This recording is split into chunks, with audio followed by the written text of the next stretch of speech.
Zach is in the audience. Oh, okay. Excellent. Thank you.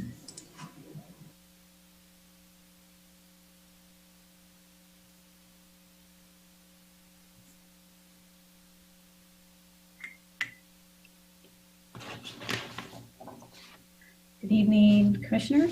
Thanks for joining us. Thank you for having me and allowing me in. Everyone's welcome. All right, let's get the show on the road. Good evening, everybody. Welcome to the City Council Zoom show. It is now Monday, August 24th, and it is 7 o'clock, 7:02, and it is the last meeting of August, concluding the summer break. With that, let's get started with the Pledge of Allegiance. All in unison. I pledge allegiance to the flag of the United States of America and to the republic for which we stand, one nation, under God, indivisible, with liberty and justice for all. Excellent. Madam Clerk, can we have roll call, please? Councilmember James? Here. Mayor Pro Tem Blake Smay? Here. Councilmember Mikulski? Here. Councilmember Polika? Here. And Mayor Piana. Here. We're all here. Excellent. Moving on to approval of the agenda. Can I have a motion from City Council, please? Oh, with a couple changes. Mayor, I would like to make an amendment to the agenda to add County Commissioner Zach to the presentations. I'd actually like to make her 5A and move the other items down to B and C. Excellent. And any others? I have one as well, but Council, are there any others from you? I would request that we table regular agenda item 8A, consideration to confirm appointments to boards and commissions. I can make that motion for you, Mayor. Excellent. So the changes are adding Commissioner Helene Zach to the presentation as 5A and tabling 8A under the regular agenda. And I would move that we approve the agenda as amended. Support. Moved by Polika, supported by James. Madam Clerk? Mayor Pro Tem Blake Smay? Yes. Councilmember Mikulski? Yes. Councilmember Polika? Yes. Councilmember James? Yes. And Mayor Piana. Yes. Next is a recognition of our electronic meeting procedures. We are now in, I think, month 7 of doing Open Meetings Act. Electronic meetings allowed via the governor's executive order for emergencies, and we continue in this path until the order is rescinded. As such, we offer multiple ways to engage with City Council during call to audience and on agenda items as well. And we'll be following that and reviewing those procedures under call to audience. So same, and I just want to say I'll miss being with all of you in public, but Zoom is where we're going to stay the safest. All right, moving on to presentations. And the first item on is our County Commissioner, Helene Zach. Welcome, Helene.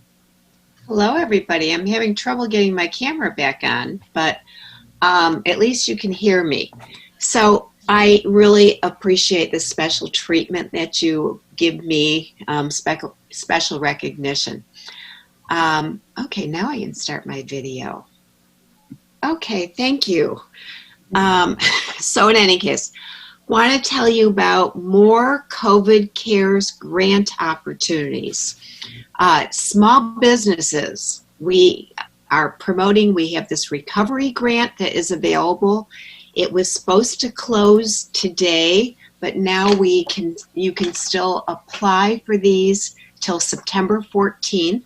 These are small business grants, particularly targeting personal services, gyms, salons, many businesses that weren't allowed to operate for many months.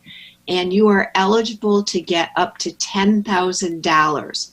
And if you are a small business that applied and received funding in the first two grant rounds and it was less than $10,000, you can still apply again and get some more money. And ironically and surprisingly, this District 12, that is most of my district, we have not applied for this funding opportunity as much as some other communities. So I just want to encourage people to take advantage of this free money. There's no paybacks. It's open until September 14th. I just sent another grant opportunity to our city manager that I want to make you aware of. For the library or senior center, we've allocated some additional funding to take care of our senior centers, our libraries. Be creative in thinking. I heard about one library system that's going to try and apply for some funding for touchless checkout for the future, and think about that. So I encourage your city to look at senior programming, what you can do with this grant funding. I am the chair of finance, and my job, as you know, is to move the budget along. And we are in the process of working on our first budget that was created by our county exec, Dave Coulter, and his team. So it's a much more progressive, exciting budget, talking about sustainability issues, looking at zero carbon, talking about housing, how do we do that differently. I know that we have housing consultants coming into our housing department to evaluate how do we do business differently. And the two heads of our community home improvement department are retiring the beginning of October. So we have a wonderful opportunity to look at how we do that department differently. We also took housing from economic development and put it into the health department silo so that we can look at the holistic approach to housing and the social impacts and determinants on health along with housing. So I hope to wrap up the budget priorities next week. And if you have any questions, I would love to hear from you.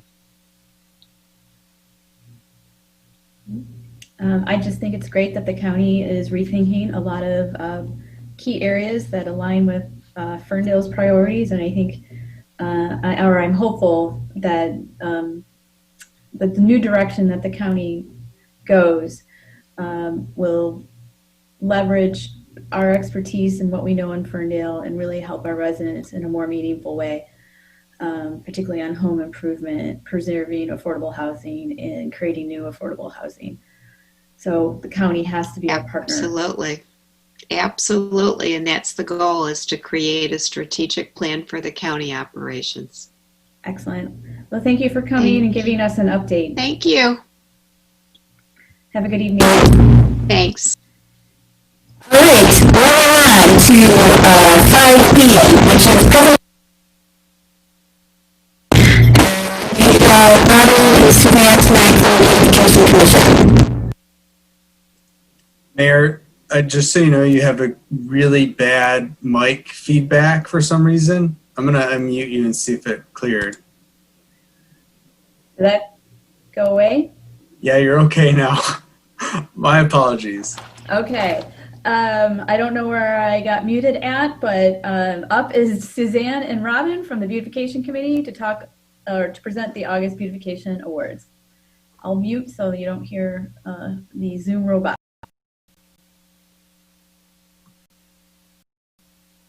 Hello, everyone. Happy August to you all. Let me see if I can get my screen share going.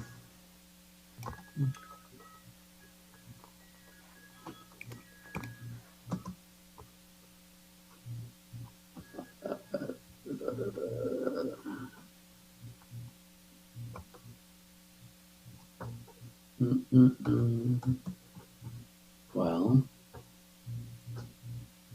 one moment.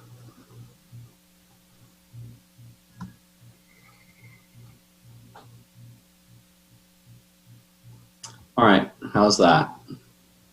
Excellent. All right. The first house we would like to recognize is in the northwest quadrant.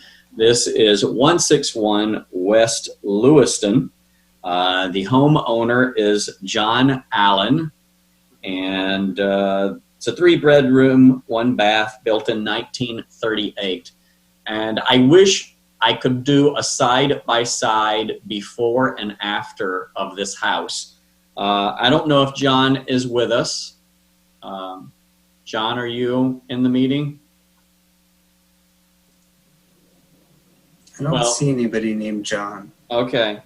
Well, I have to say, it's truly amazing the difference that they have done to this house from what the real estate listing looked like prior to them purchasing to the way it looks right now. It's very inviting. It's beautifully landscaped. The front of the house even, I think, has had some work done on the entryway. It's an absolutely wonderful rework of this yard and home. And so we'd like to congratulate John Allen on this. The second house that we're recognizing, slightly different style of landscape and home, but equally very interesting. This is in the southwest quadrant, 816 West Marshall. And I had reached out to all of these homeowners to find out who were the people behind the homes. And in this case, they said it's Liz, and I think it's pronounced Gans, and Josephine Bibani. Are any of you all in the audience? This is a 2-bedroom, 1.5-bath built back in 1922. And the entire yard is just planted like a wild garden. And I believe, correct me if I'm wrong, if anyone is there, this may be one of the gardens that our Ferndale deer has visited. That's making its way around town. So a wonderful, wonderful natural garden, you folks. What were those names again, Robin? Liz and Josephine Bibani, B-E-E-B-A-N-I. No names Okay. like that. All right. In the northeast quadrant, we have 432 East Woodland. This home is owned by Andrea Bander and Dennis Young. It was built, it's one of the newer houses that we've recognized. It was built in 1995. But we were just amazed at how well they took advantage of not only their yard with all the wonderful grasses and textures, but also the strip between the sidewalk and the street. So great job, folks. What? Are you there? Yeah, thank you. Yes, thank you. So how long have you been working on this? Oh, 57 years. no, like 15. It's been, no, he's making fun of me because of, but no, like 15. Well, that's awesome. I can tell that you have a young gardener in training there, Yeah. possibly in the background. Multiple twins. Oh my! Yeah. You do have your hands full. Yeah, we're busy. Thank you. Well, congratulations on the award, and I'm looking forward to watching these twins do some work All right. sometime in the future. All right, cool. Thank you. Thank you. Thank We you. aren't going to do any work. All right, and our fourth quadrant, the southeast winner. This is 466 East Marshall, and the owner of this property is Brandon, and I believe it's pronounced Abidin, A-B-I-D-I-N. Are you with us, Brandon? Doesn't look like it, Robin. Okay.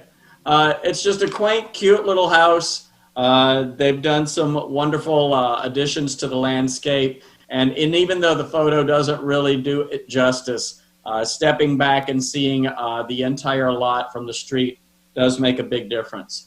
So we want to congratulate Brandon on that. And finally, our commercial winner this time for the month of August is Valentine Vodka. They really expanded their outdoor seating area out into the parking spaces there on the street. And we thought they did a wonderful job adding the greenery and the plantings around it to make it more inviting. So we congratulate them on making the best of a difficult situation in the world that we have that we're living in right now. And finally, we'd like to remind everyone, if you live on a block or know a block in Ferndale, in the one in each of the 4 quadrants that you would like to recognize as being worthy of the Block Award, we do that in September. Please go to our Facebook page or to the city website and nominate that block for an award. We greatly appreciate your efforts and any input.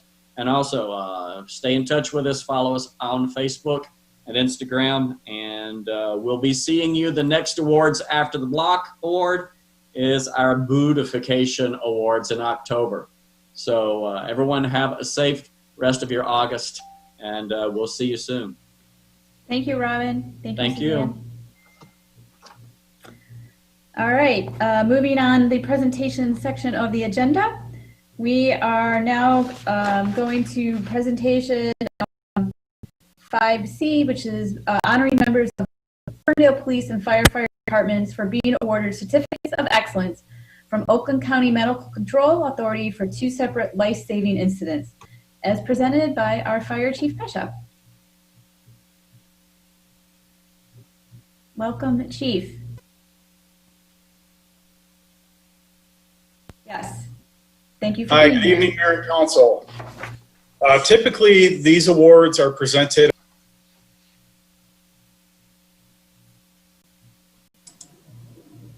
I apologize, Mayor. We'll have him back in a second here.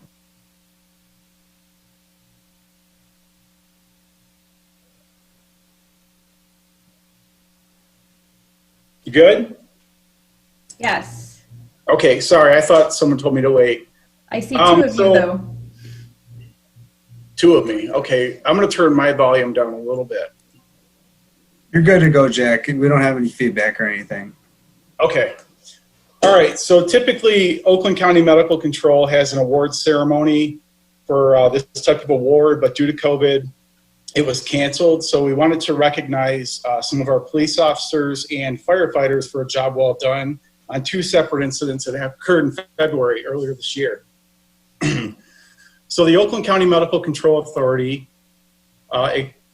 has a provider acknowledgement program, and it's focused on recognizing EMS providers and first responders who have provided outstanding service to their community and citizens of Oakland County. Members of both Ferndale Police and Fire Departments were recently awarded certificates of excellence by OCMCA for 2 different life-saving situations this year. Our first situation was on February 14th, which involved a 30-year-old female patient who was having breakfast with her spouse on Valentine's Day, and she suddenly slumped over and stopped breathing. Police officers arrived and quickly started CPR and administered an electrical shock with their AEDs, which they carry in their squad cars. Fire personnel arrived and continued CPR and cardiac arrest protocols, including IV medication, therapy, and securing an advanced airway. The patient regained a pulse and was transported to the hospital en route. En route, the patient presented with purposeful movement, which is a very positive sign of recovery. She was admitted to the ICU for several weeks. The outcome of this patient, after being hospitalized for several weeks, she was admitted to cardiac rehabilitation and stated she is feeling much better. She has an underlying medical condition which causes cardiac arrest, but she is on her feet and doing very well. Awarded for their life-saving efforts are police officers Brian Stanko, Officer Joshua Little, Officer Andre Bandu, and Officer Lauren Zyrowski. From Fire, Lieutenant John Schwall, Sergeant Peter Michalak, Firefighter Alex Ladish, and Firefighter Nate Stoltz.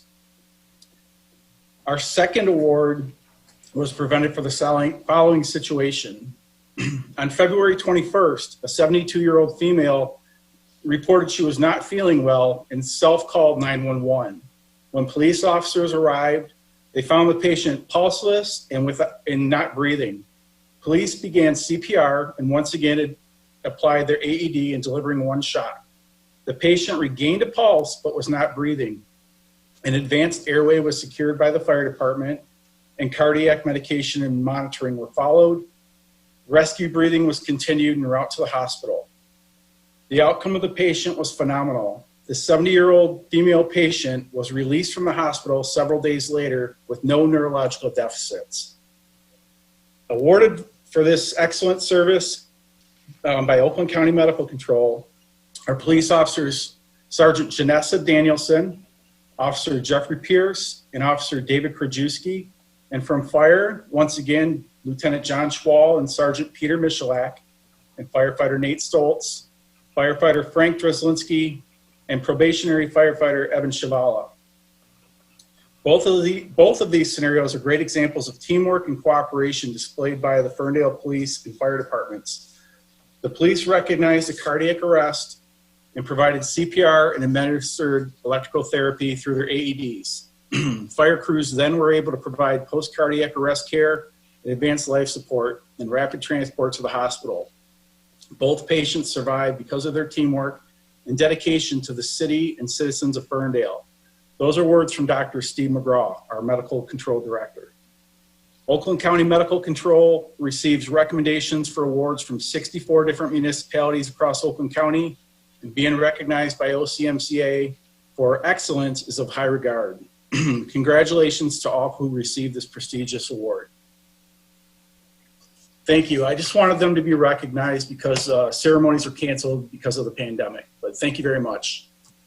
Thank you, Chief. I really appreciate you bringing this to council as well as, celebrating their professional achievements and life-saving awards. This is why we have public safety officials, police officers, and firefighters as part of the service to our community. And I just want to say thank you to all the police officers and firefighters for giving it your all and being professional and saving lives. Thank you. Thank you very much. All right. And moving on. To 5D is the 2020 census update.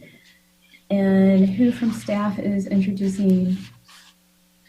Through the chair, Yes. Adam Loomis is here to introduce this item. Excellent. Pam, right?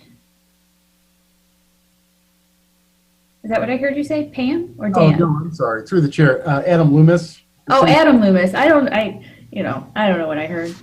All right. Adam, welcome. Good evening, Mayor and Council, and that's how I get a nickname in the office now is Pam. I love it. Sorry to contribute to the nicknames.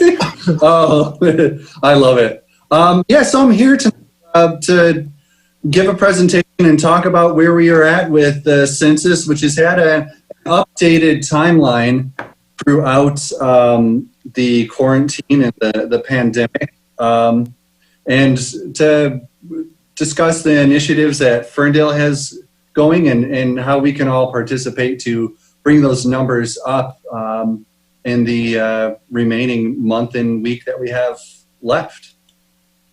So I'm ready to begin my screen share. All right. I'm looking at my other computer to the side of my, so if anybody thinks I'm looking at another computer. Okay. Is my screen presenting yet? No. Okay. Apologize. All right. Let's try this. How is that? Yep. Good to go. Okay. All right. So the 2020 census. I'm here representing CED and my cohort in this, Dave Movia. So to recap what the census is, annually there are just short of $700 billion, so $675 billion in federal funds that are allocated across the country that are used for government resources from the very top of the federal chain all the way down to the smallest villages and unincorporated municipalities. So Ferndale definitely has a large benefit in this, which we would see in 2019, our most recent allocation in the way of community development block grants, or for shorthand, CDBG. Our allocation was $90,050.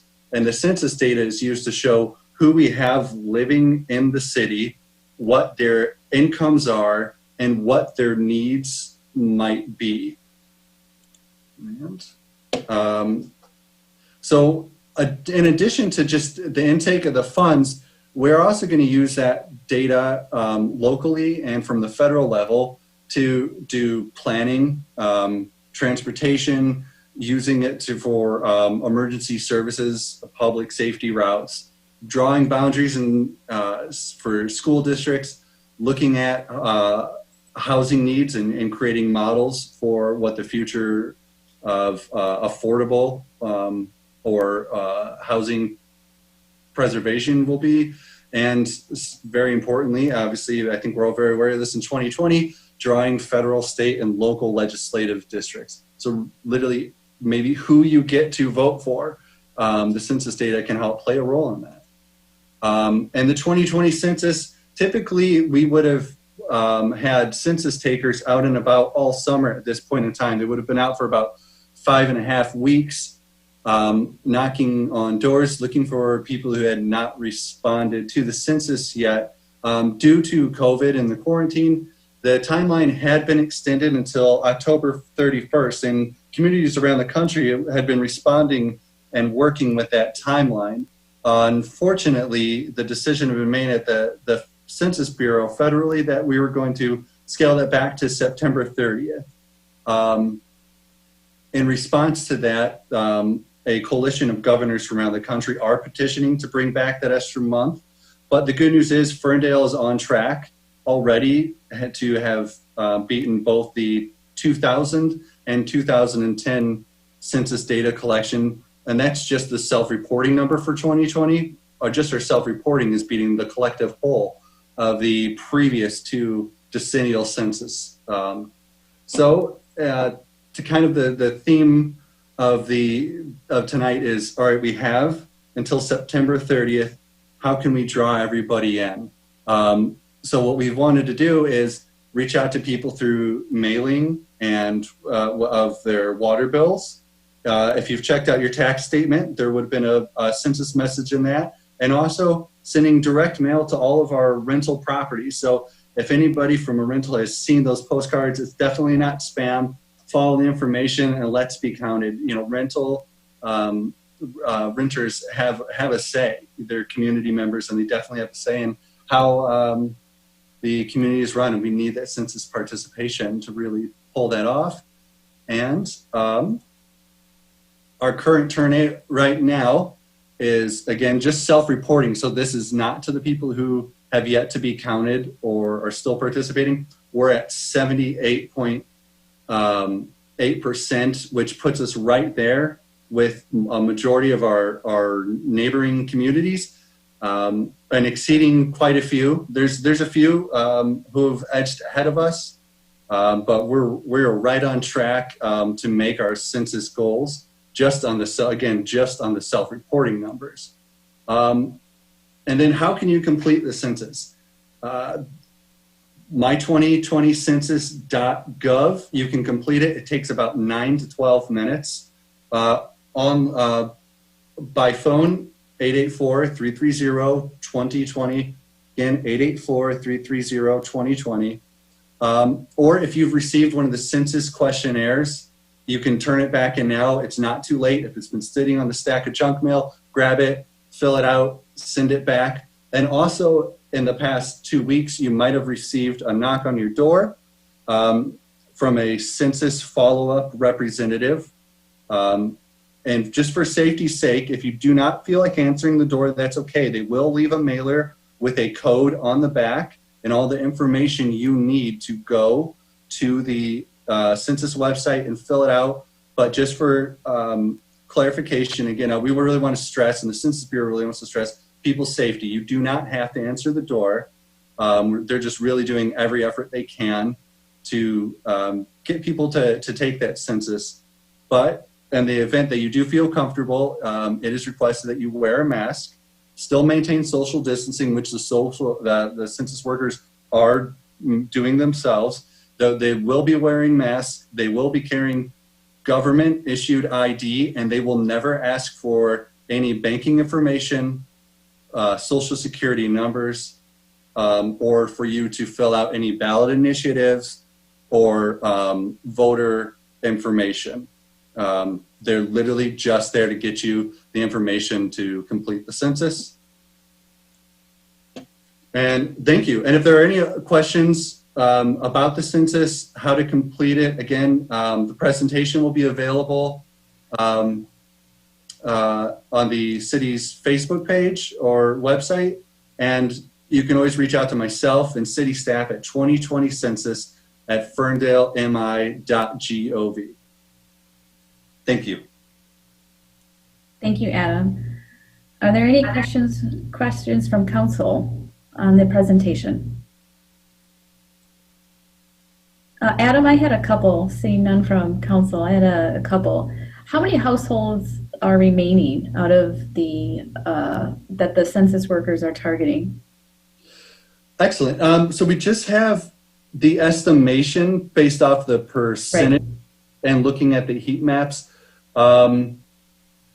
We would say that we're probably, our best guess when we were working over the numbers is if we're looking at households and apartments, probably between 1,800 and 2,300 remaining to target. Remaining.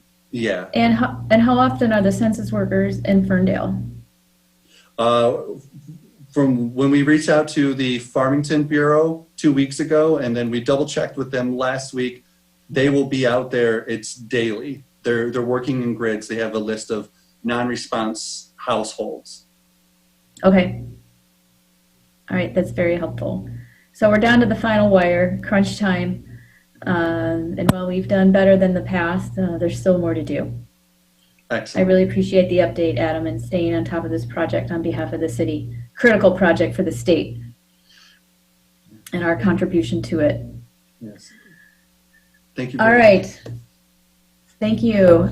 All right. That concludes our presentation section of the agenda. And now we're moving on to call to audience, which is 30 minutes. And we ask the public to limit their comments to 3 minutes. And we will be taking comments via Zoom participant hand raising, which will be managed by our city manager, Kyle. And we will also be taking comments from people phoning in, which will also be managed through our city manager, Kyle. So we have, why don't we start with the Zoom hand raisers, and I will be timing from my desk here on the 3 minutes. Thank you, Mayor. So first hand raised right out the gate is Sherry Wells. Sherry, you should be able to unmute yourself.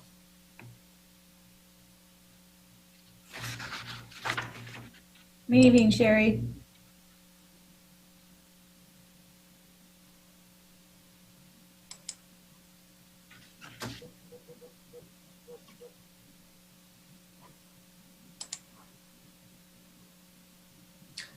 Sherry, I'll leave you unmuted, but it's just for the sake of time, I'll go to the next person. And then if you do manage to get your mic working, please let us know as somebody else wraps up.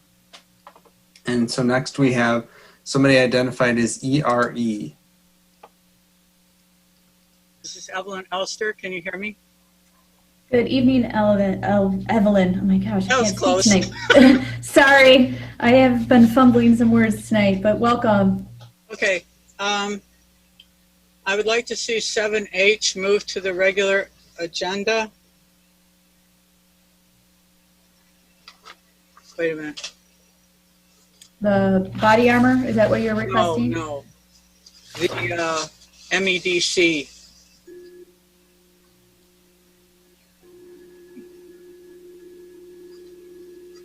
The MEDC, Through the chair, the Redevelopment Ready Community Initiative. yeah. I don't like that, and I would like to comment on that at the time. Item 8D.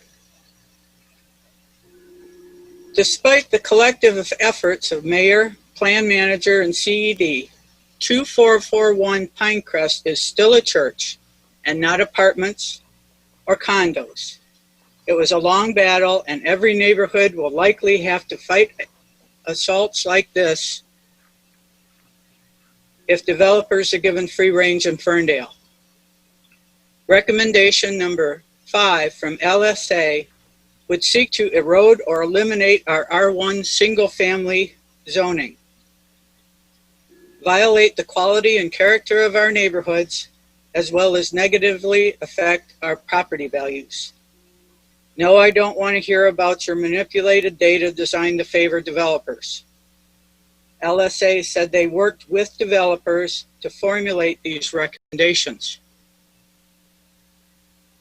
The other recommendations are legitimate, but either your naivety or a backdoor violation of homeowners is at work in number 5.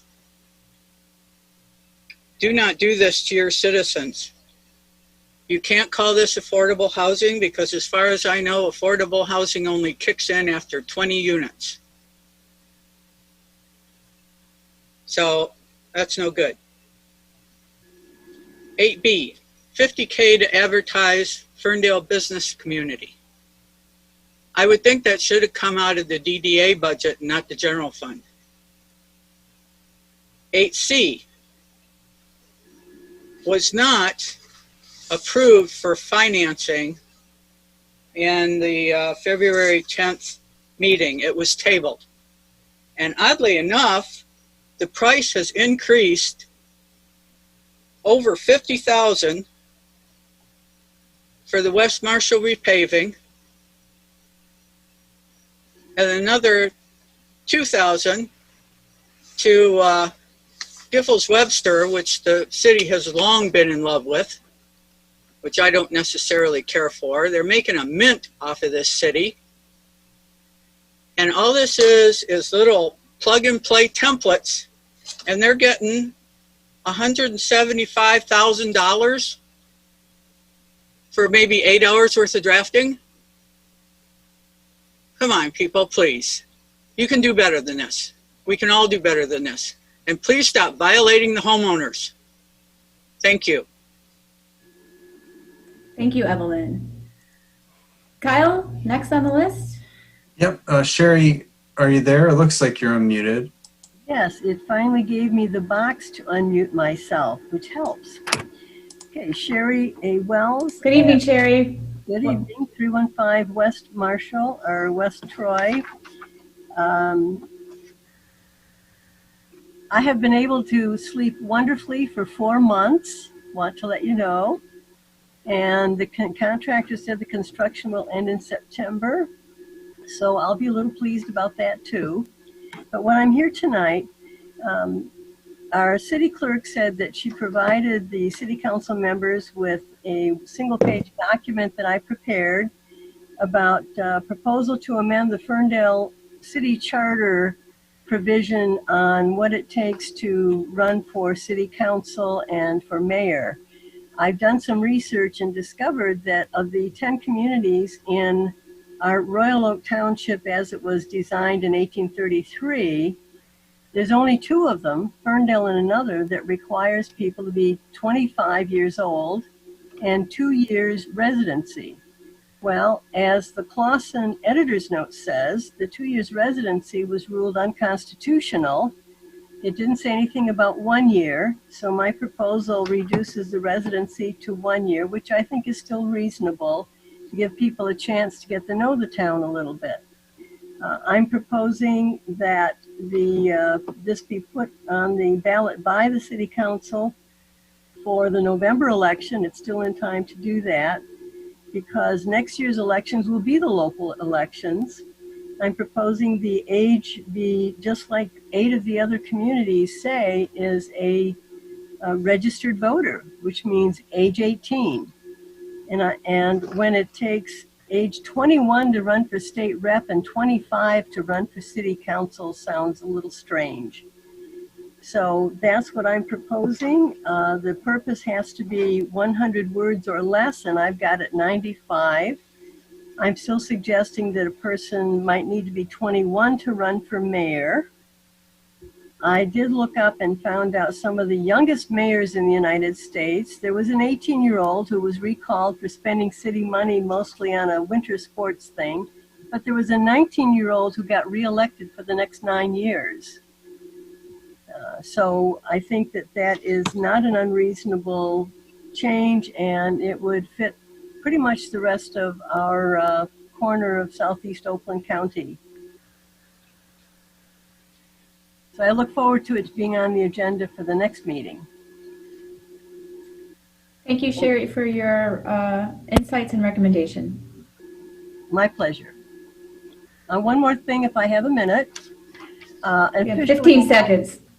Officially announcing to Ferndale City Council that I am running for state representative, 27th district for the Green Party. I've been checking this out for a year and a half, and it would be a pleasure.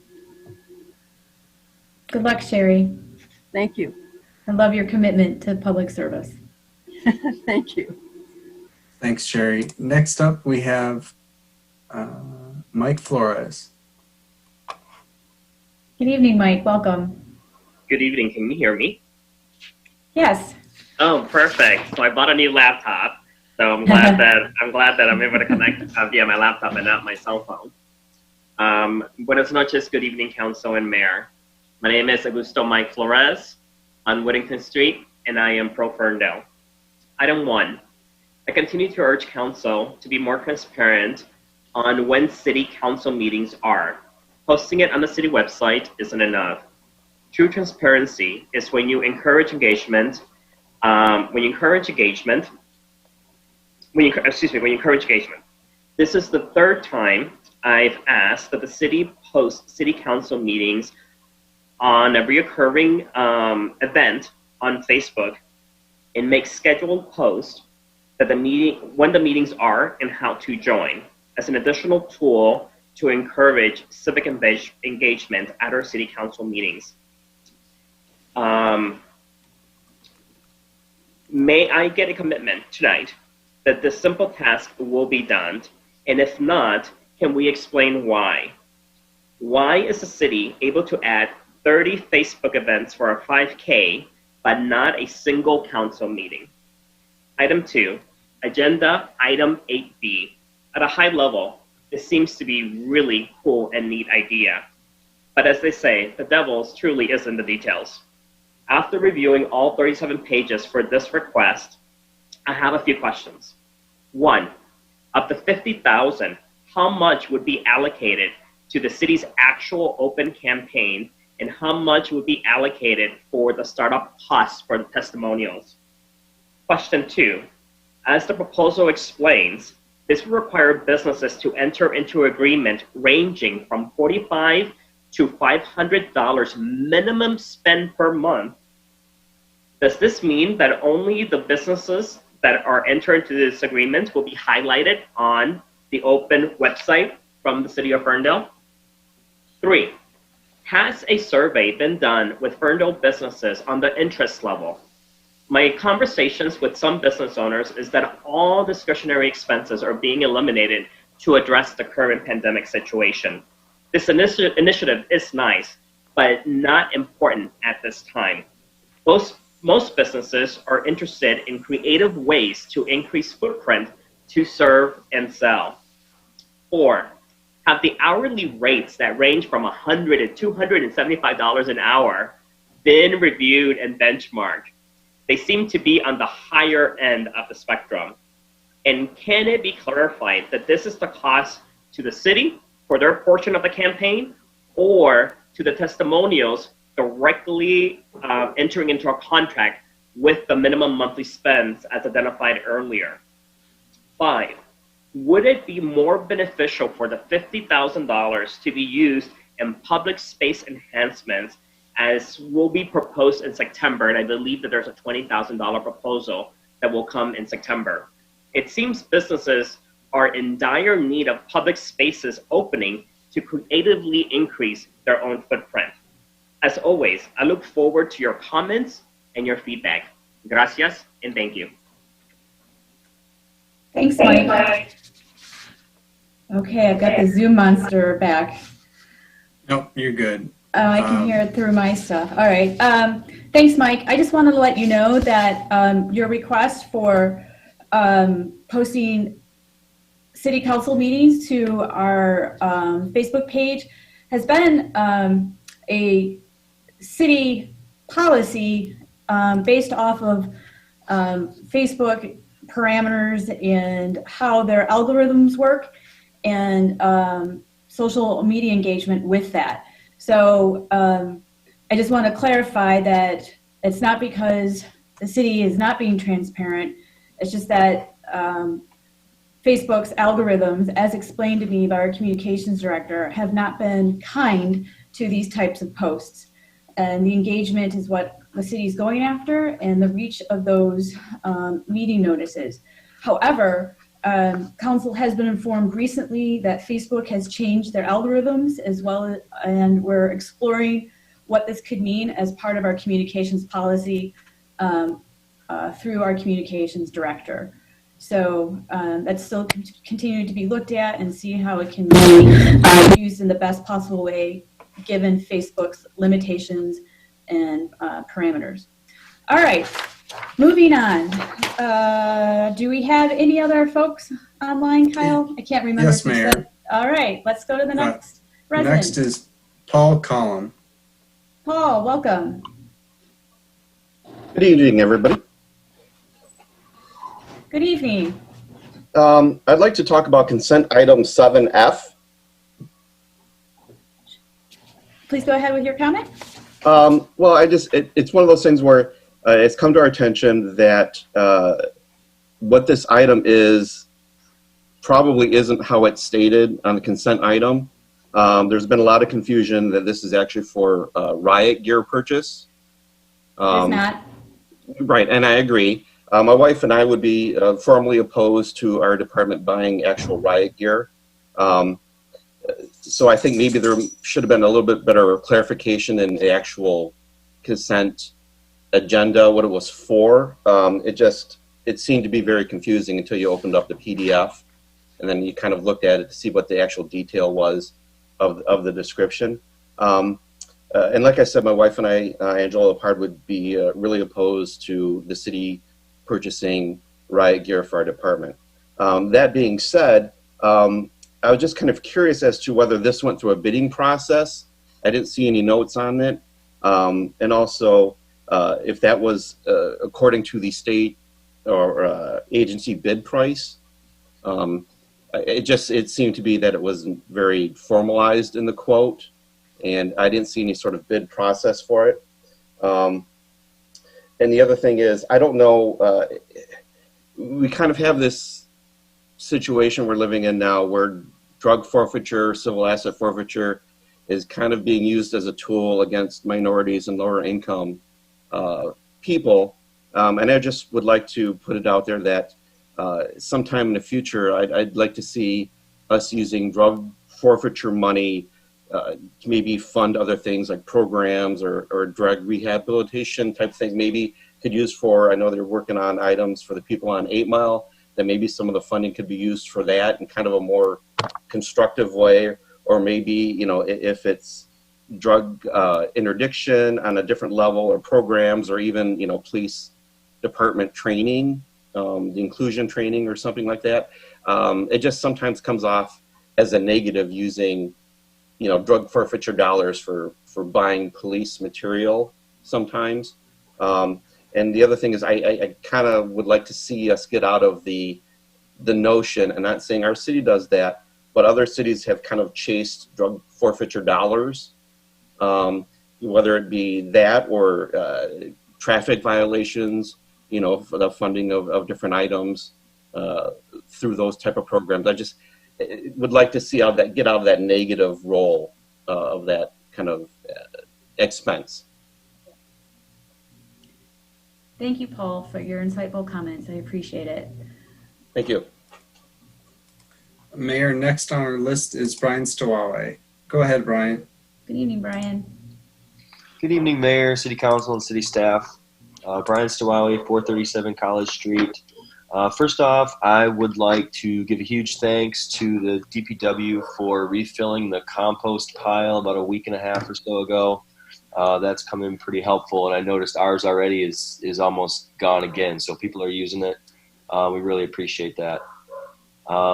Second one, on the consent agenda, 7B, it just seemed like this is another example of where we can do a little bit better with transparency. The item seems fine, but there's just no dollar amount listed. It kind of just looks like it's being hidden. But when you click on it, it's a fair expense. I think everybody would be fine with it. Just I don't know why it's not shown on the item.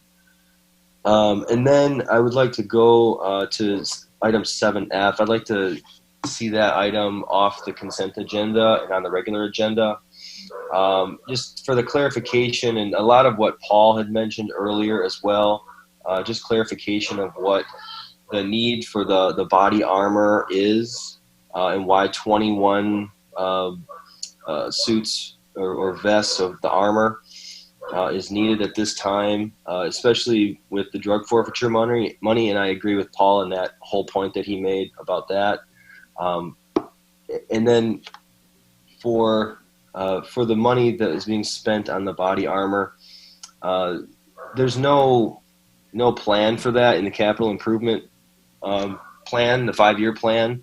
I looked through that, and I would think that if there's an item that is uses, you need it every 5 years, it gets old, why would it not be on the capital improvement plan as a planned expense? And so I just don't know why all of a sudden we need the body armor right now. It just doesn't. It's also not a good optics either right now. The next item was 8C. I would like to see this item off the agenda as well, or speak of clarification on the agenda as well. 8C.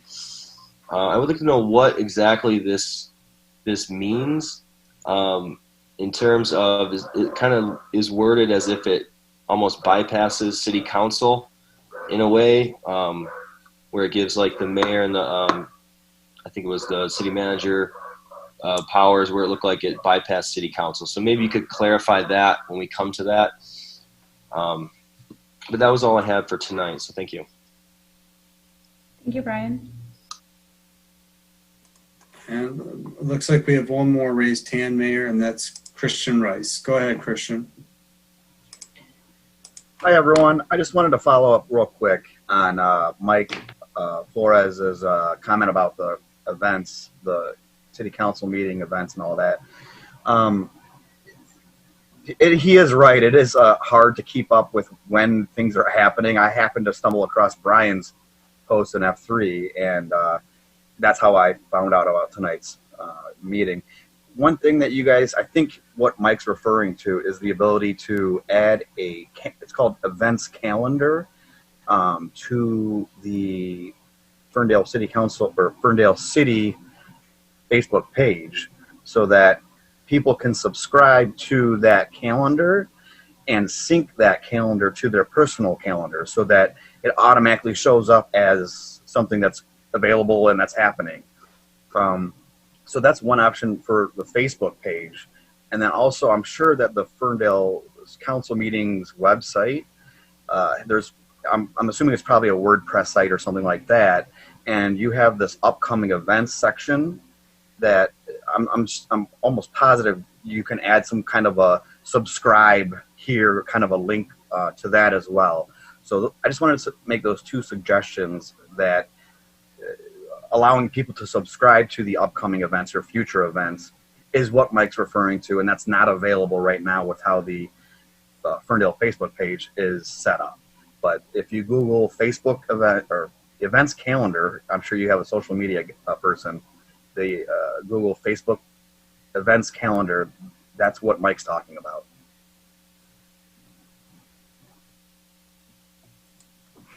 Thank you, Christian. Our communications director is a professional and is aware of what Facebook can and cannot do. And so I've asked her to review her professional opinion and what the city's doing about Facebook. So she's on top of it and is taking care of the city because City Council has been asking these questions before Mr. Flores started asking. Mayor, that was the last raised hand. We don't have any call-ins at this time. Okay, excellent. All right, so we are moving on from call to audience to the consent agenda. It's a long list. I'm going to read it and I'll begin. And sorry, I'm totally squinting today. 7A, approval of minutes of regular city council virtual meeting held August 10th, 2020 as submitted by city clerk. 7B, approval of the purchase of 2 Lucas CPR devices and extended warranty from Stryker Medical as submitted by the fire chief. 7C, approval of the 2020 Oakland County Brownfield Consortium Agreement between Oakland County and the City of Ferndale, as presented by the CE Director and authorizing the Mayor and City Manager to execute the agreement on behalf of the city as submitted by the Community and Economic Development Director. 7D, approval of the request to renew Ferndale's membership with the 8 Mile Boulevard Association for fiscal year ending June 30th, 2021 in the amount of $2,500 from available funds and account 101-371-958, memberships and dues as submitted by Community and Economic Development Director. 7E, approval to purchase 2 new leaf boxes from Rhodes Inc. at a cost of $19,960 to be charged to Sanitation Fund Capital Outlay, account number 226-000-977, as submitted by DPW Director. 7F, approval to purchase 21 sets of personal body armor from On Duty Gear for $15,435 from account 265-000-740, drug forfeiture as submitted by the police captain. 7G, approval to purchase 26 sets of full body personal protection equipment or PPE in the amount of $31,100 as submitted by fire chief. 7H, consideration of a resolution acknowledging Ferndale's recertification as a redevelopment community with the state of Michigan and authorizing CED staff to execute the tasks required to maintain the city's certification status. 7I, approval to purchase 160 N95 fitted masks and 400 replaceable cartridges from Air Gas Company in the amount of $5,930.40 as submitted by fire chief.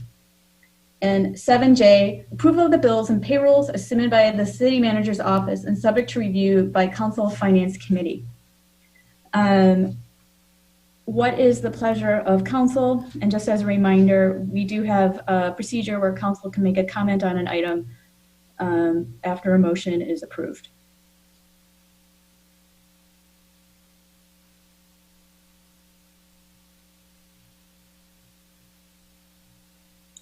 I move that we accept the consent agenda items as presented. Support. Moved by Mayor Pro Tem Leaks May and supported by Greg Pollica. Madam Clerk, or are there any comments from council at this time on any agenda item? All right, Madam Clerk, can we have a vote call, please? Mayor Pro Tem Leaks May? Yes. Councilmember Mikulski? Yes. Councilmember Pollica? Yes. Councilmember James? Yes. And Mayor Piana? Yes. Moving on to the regular agenda, now as 8A is the consideration of a proposal from Pitch Black Media for the purposes of conducting the Open in Ferndale Civic and Business Promotion Pilot and the amount not to exceed $50,000 from business support funds previously authorized by council. And I believe Jordan Yes, Mayor. Good evening, Mayor, Council, evening. everyone in the community that's here. My name is Jordan Forty. I'm going to kick this presentation off. And as I go to share my screen, I'll just let folks know that what we're going to do is we're going to go through just a very quick overview of why this is being proposed. I'm going to speak to some of the questions that came up through public comment.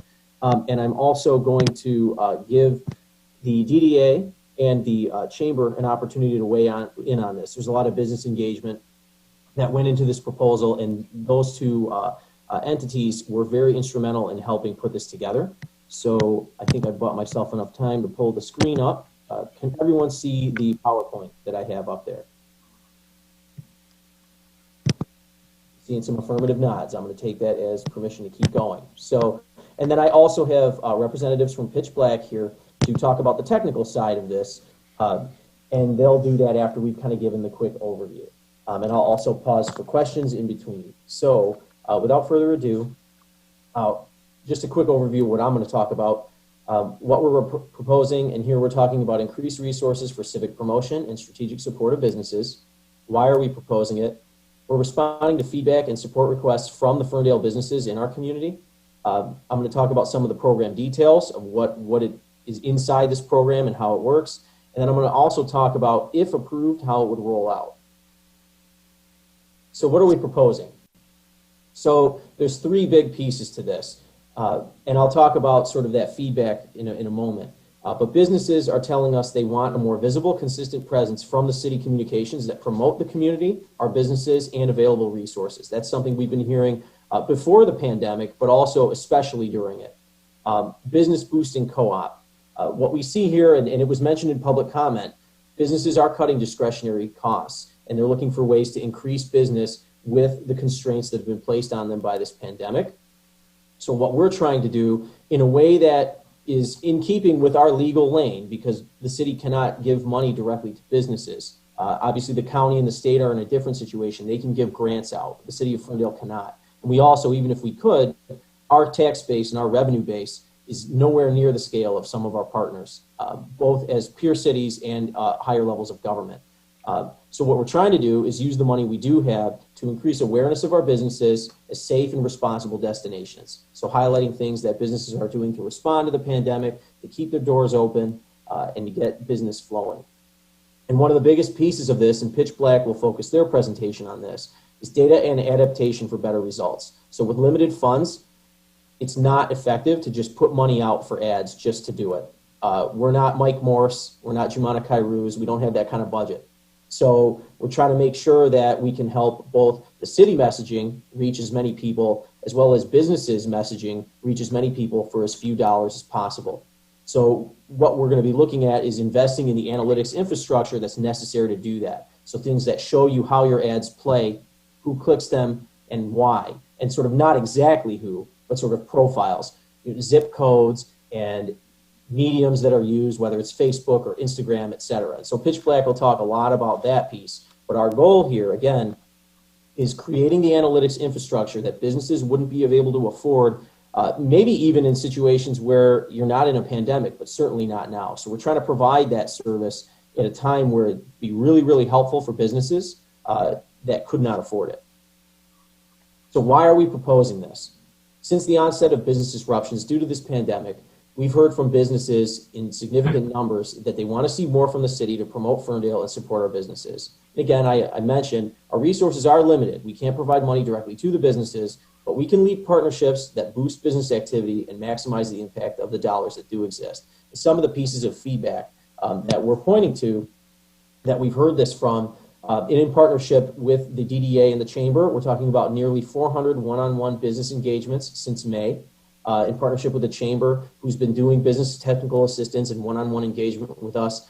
Joy Wells will be able to speak to this as well. Safely connecting with our businesses to identify their concerns. As we distributed PPE kits, businesses would tell us these are some of the things they wanted to see. Weekly email outreach to over 4,000 contacts. So combining all the databases of the city, the Chamber, and the DDA, putting this information out whenever there's a new grant, whenever there's a new executive order. We've been putting feedback out there, but also receiving information back from businesses who read those email blasts, and they comment on what's there and what's not. And so we've been really listening to the business community as best we can. And one of the reasons we wanted to put this forward today is because it's something we're hearing. So in addition to, those newsletters, the surveys that go with them, and collecting the feedback from businesses. So moving on here. So program details. So if approved, what is inside this program? What would it be? So there's two components here. A civic ad campaign. And again, these respond directly to what the businesses are asking for. And one thing I want to point out, and so Pitch Black is going to talk about the technical side of this data.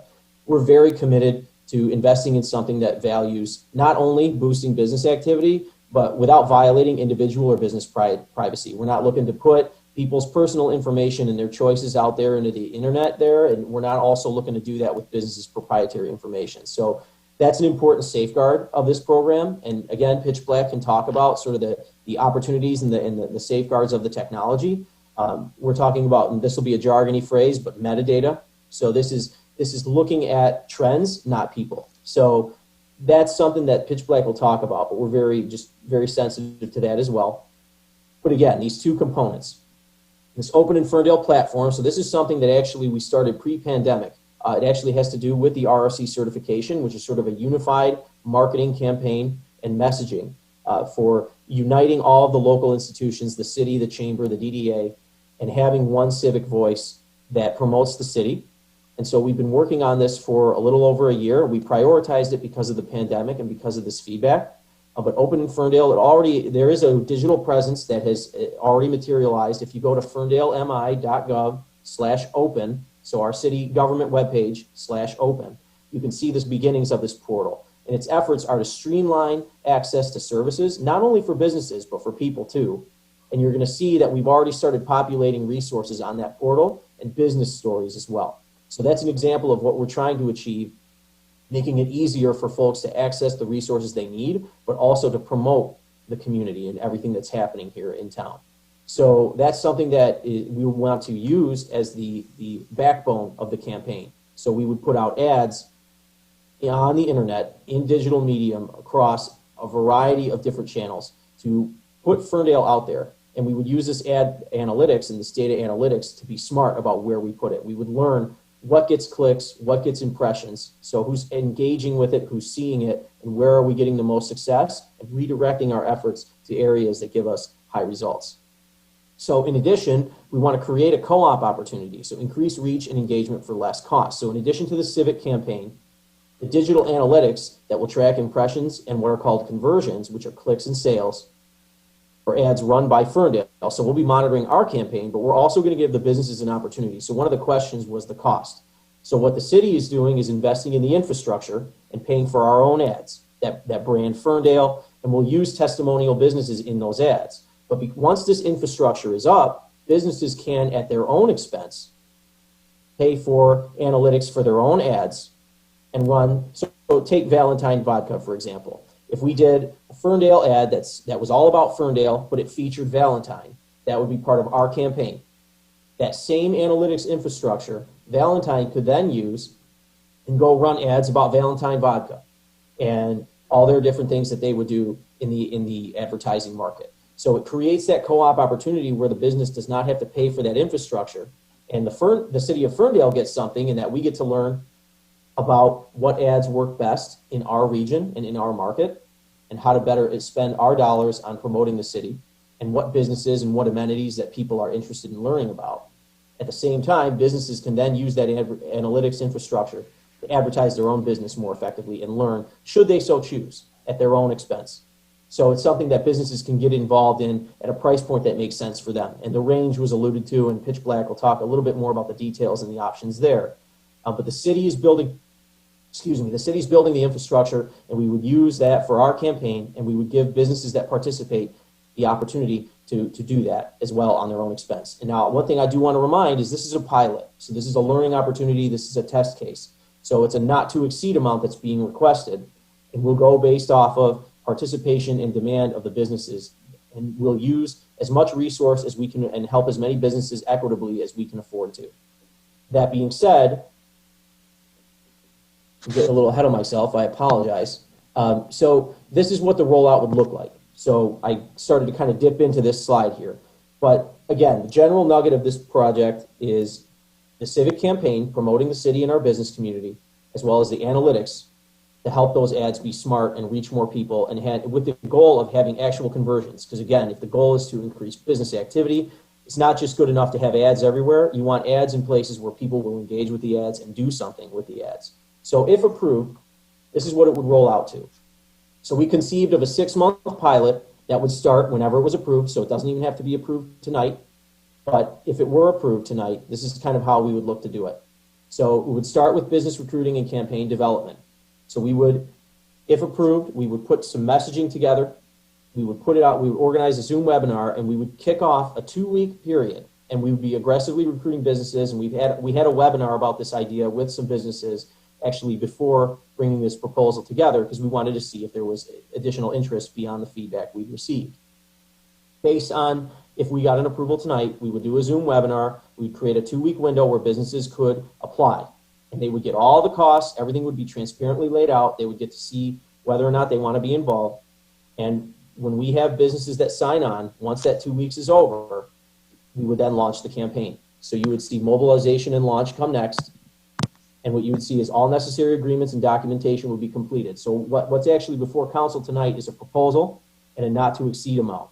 So we would have specific service agreements that spell out exactly what we're getting for our money and what the businesses are getting as well. So those documents would be finalized upon review of the city attorney, all within the scope of the proposal that's before you tonight. Participating businesses will be set up and their initial ads will be developed. A formal launch and a presentation will occur. We'd be tentative, again, that's if it was approved tonight and this date could move. Our goal would be to get this in front of council, again, just as an update of here's what's happening and here's what's going to go out there by the 9/14/2020 meeting, so the first meeting of September. So there'd be a pretty quick turnaround, and if we had to, we would push that to the second meeting in September. So these dates are just suggested and they're tentative. The priority would be to do it right and do it with the businesses, but we are trying to set deadlines and goals to keep the project moving if it is decided to go forward tonight. Once the campaign is live, we would execute it, we would monitor the ads. So you would have regular monitoring, and this is where Pitch Black's value would come in. And they would help us adapt the ads and help us monitor on a regular basis who's seeing them, what kind of activity are they getting, how should we change them. And Pitch Black will talk about how that process works. And once the pilot is over, so we would have a reflection and adaptation built into this. So halfway through the pilot, we would give a preliminary report. What are we seeing? What is the value? How is it working?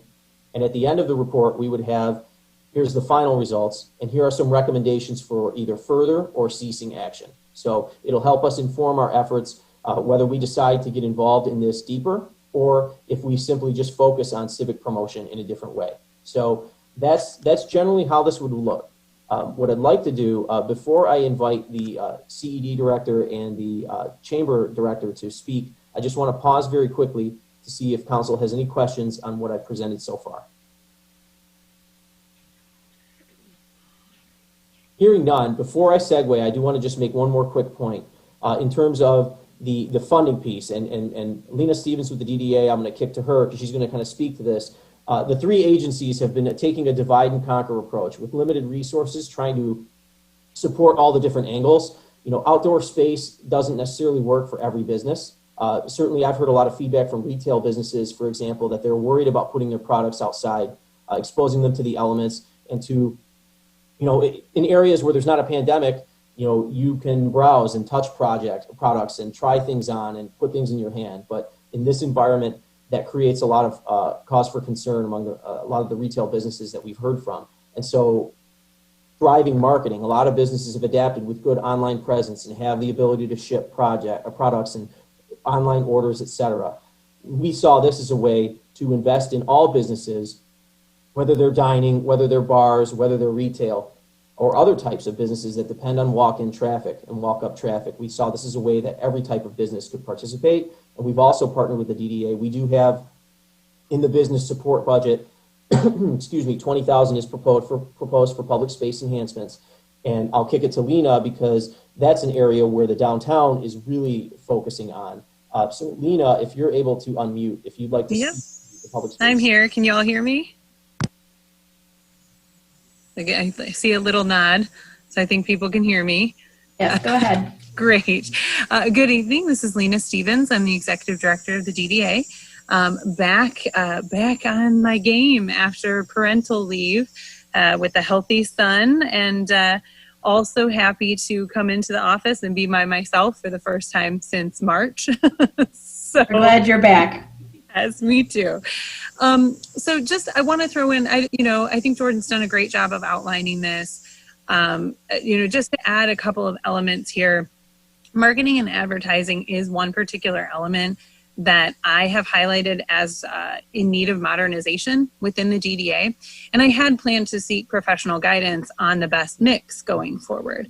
As an example, there was little or no use of social media advertising within the DDA. And that's really where the game is right now, is social media advertising.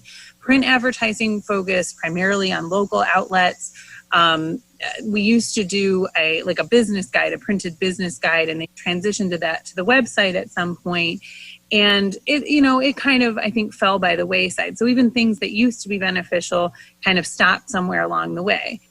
But documentation of that outreach was pretty minimal. So there was really no way to know which of those elements was doing well, which was effective, which had impact. And I have taken several comments from businesses who echo that the DDA used to do a better job of co-marketing, co-branding, offering joint advertising opportunities and things like that. And that's even more pressing with the pandemic and their loss of revenue, and finding ways that we can help, continue to promote Ferndale. I heard a really interesting question about why is this being funded by CED and not DDA? And I actually think that got me thinking about why. And it's actually, I like it. It's a really great answer, because through this pandemic, the DDA and the city staff we found kind of unprecedented ways to work together, because we are both being stretched well past our capacity. And we've had to find ways to share the burden. So if you think about early days of the pandemic, DDA really took the lion's share of kind of aggregating outreach that had to go out to the businesses. And now we're starting to share that a little bit more in a balanced way between the chamber and DDA and CED. In this particular instance, DDA has kind of taken the lift on focusing on activating the outdoor spaces. So, for example, the 9 Mile and Bermuda Park, which I think is fabulous, and I owe a great deal of thanks to Summer Reilly, who took that project on. We'll be exploring social districts at the next DDA meeting. We're looking at activating pedestrian spaces. And we found out 11 businesses have submitted applications for expanding their outdoor service based on the recommendation that was approved by City Council. So, I think in a perfect world, sure, we'd be talking about, DDA doing this and CED doing that. But what we've done is come to a really great arrangement where we're sharing the financial and the staff burdens of these things. And going forward, I think we're going to be able to use these results to inform a more cohesive and more effective outreach strategy for both of our organizations. So I'm really grateful to Jordan for how much he's included us. And I really look forward to, to the information that this could bring us for years to come.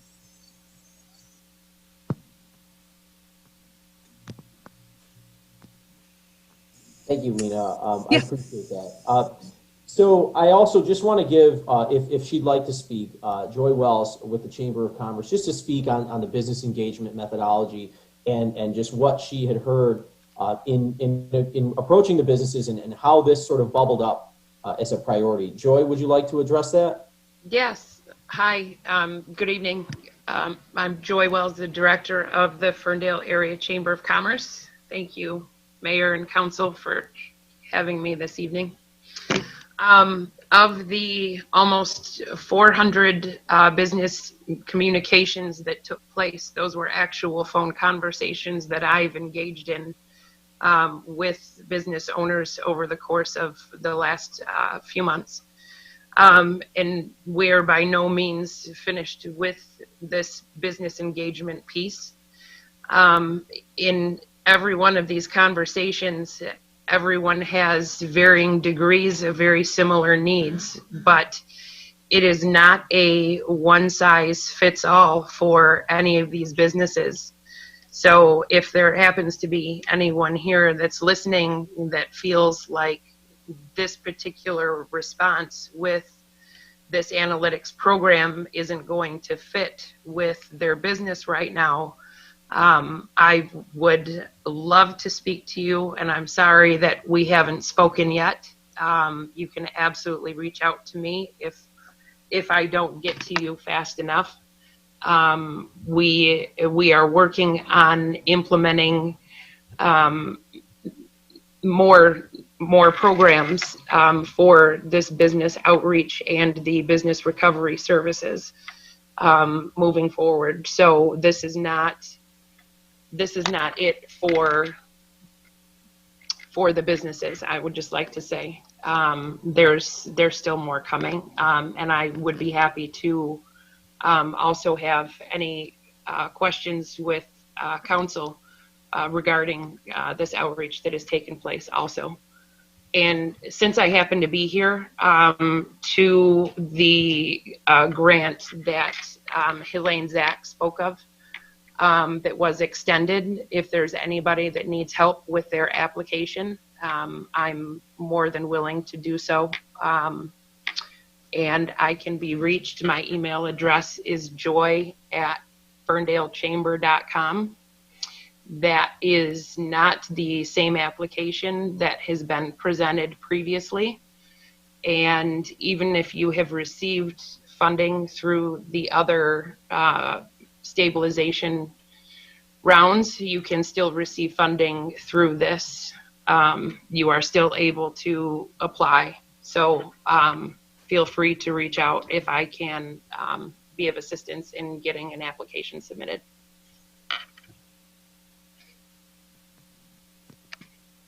Thank you, Joy. And with that, before I kick it to Pitch Black to talk about the technical side of this, I want to just pause. Does anyone on council have any questions on what's been presented so far? For the chair, I actually do have one brief question. I was hoping you could clarify how much of the $50,000 we might be allocating to our own city campaign. So that would be the campaign that promotes the Open in Ferndale page. Thank you. That's a good question. I appreciate that. So our preference right now is to put the vast majority of the funds into the analytics that'll support the businesses, but a portion of the campaign, so of the $50,000, this, and what I'll say, the only caveat to this, it'll be affected by the final number of businesses that sign up. But right now we're targeting about $45,000 going toward the analytics that the businesses can tap into, and $5,000 going toward our campaign. And that sounds like a small number if you're thinking of the traditional media, like taking out an ad in the free press. But when you're talking about a digital ad campaign, that's a significant sum of dollars to deploy for 6 months. So what we're really trying to do is, and the old adage of show us your budget and we'll show you your priorities, our priority is boosting the business community. So that's why we're looking at it in this way. But that's the tentative split right now. Now, if there's wide variation, and that assumes about 30 businesses participate. If there's wide variation in that number, the split will change, but the maximum will not. We also will be tapping into existing capacity per our communications department. There's already an existing budget for Facebook ads specifically, so we'll be leveraging part of that capacity provide those kind of advertisements. So we'll be making those $5,000 stretch, but that's the tentative split at this time. Okay. And through the chair, Jordan, when you're talking about analytics, are you talking about a certain platform of analytics? Are you talking about Google Analytics or Google AdWords Analytics? Thank you. That's a good question. Now, Suntran and Brendan will speak to that specifically. We are kind of talking the Google platform, but that'll be something they'll dive into. Is this? Any other questions before we kick to Pitch Black? I think it's a good time to kick to Pitch Black. All right, great. Thank you. Building off of Laura's question. Perfect. Yeah, I think we'll be able to cover it. I appreciate the transition, everybody. Jordan. And thank you, mayors, council, and hardcore Ferndale residents hanging in on there. Appreciate it. We're going to get into it right away, and the deck is going to be available And we are going to hit some of the key data points here. Let me share my screen, and then we can be on our way.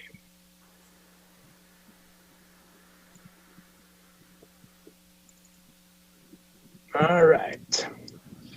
Everybody good there?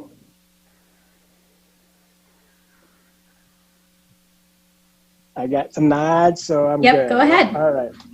All right. I actually, Brendan just popped on the screen too. I'll let him introduce himself first, and then we'll give a little bit background on ourselves and Pitch Black, and then we'll go from there. So hi guys, I'm Brendan, originally from North Carolina. So I'm a transplant up here in Michigan. Decided to go to college up here and get away from home. Went to Google right out of college, and then after a few years there, just decided to see what was out in the private sector. So worked for a startup for a couple of years, helped get them off the ground, and then found my way over to Pitch Black. And Google is where I really kind of honed the Google Ads, Google Analytics, all their products, working with Google Tag Manager, that type of thing. And then once I got into the private sector is really where I've been able to hone my SEM knowledge, really website development, that type of thing. So kick it over to Sun. He's still kind of schooling me in that area a little bit with the website development. So. Sun Tran, founder of Pitch Black, roughly about 25 years of experience in the digital space. I think the most important pertinent point is about 15 years about tourism and economic development. Led the design experience for a number of state tourism agencies across the U.S. and including the Commonwealth of Puerto Rico.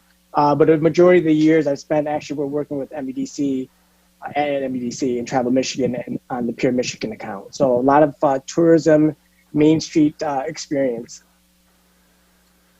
For our clients, a broad sector or segment, you can see the diversity of the list here. So we've been around in the digital space for about 12 plus years. Probably within the last 6 to 8 years, we've come back home a bit to Michigan. So you can see a lot of the local brands that we work with. And we want to give you a little bit background about how we approach our work so you can get an understanding of how we're approaching the Ferndale City, Ferndale Open campaign. So we often find when we engage with a client that the number of channels that they have are often disconnected. And they're not optimized for the client. And we look to build through a collection of data, understanding the digital space, understanding data, and helping them design and develop and deliver a system that helps them connect with their users. So we like to call that a digital ecosystem. So when we present this this campaign, you'll see how it's shaped up. I want to highlight a few of the clients that we worked with just in the past to get us a sense of our approach. Sun Community is a Southfield-based company. I think they're number 1 or number 2 in the manufactured homes or communities, and they manage a lot of communities across Northern America. Our team went in here and actually did a design and build for a website for them, understanding that they had both the team that was working and supporting those communities, and also the front end clients that are coming into it. And we built them a custom application that saved them, their teams, roughly 4,000 hours a month in managing those properties and listings. Something that some of you health nuts might be more familiar with. Second Nature is a premium snack brand that is it's a cars brand. So another local client came in and we developed the whole digital strategy for their website redesign, brand awareness of the Second Nature product, and I helped them launch a successful e-commerce platform on Amazon. Actually, we came over and took it over, and I think they were running roughly around 30 to 45,000 a month in sales on Amazon. We went to 80 to 90,000 a month in the first couple of weeks of applying our ad and metrics and data to their campaign and program.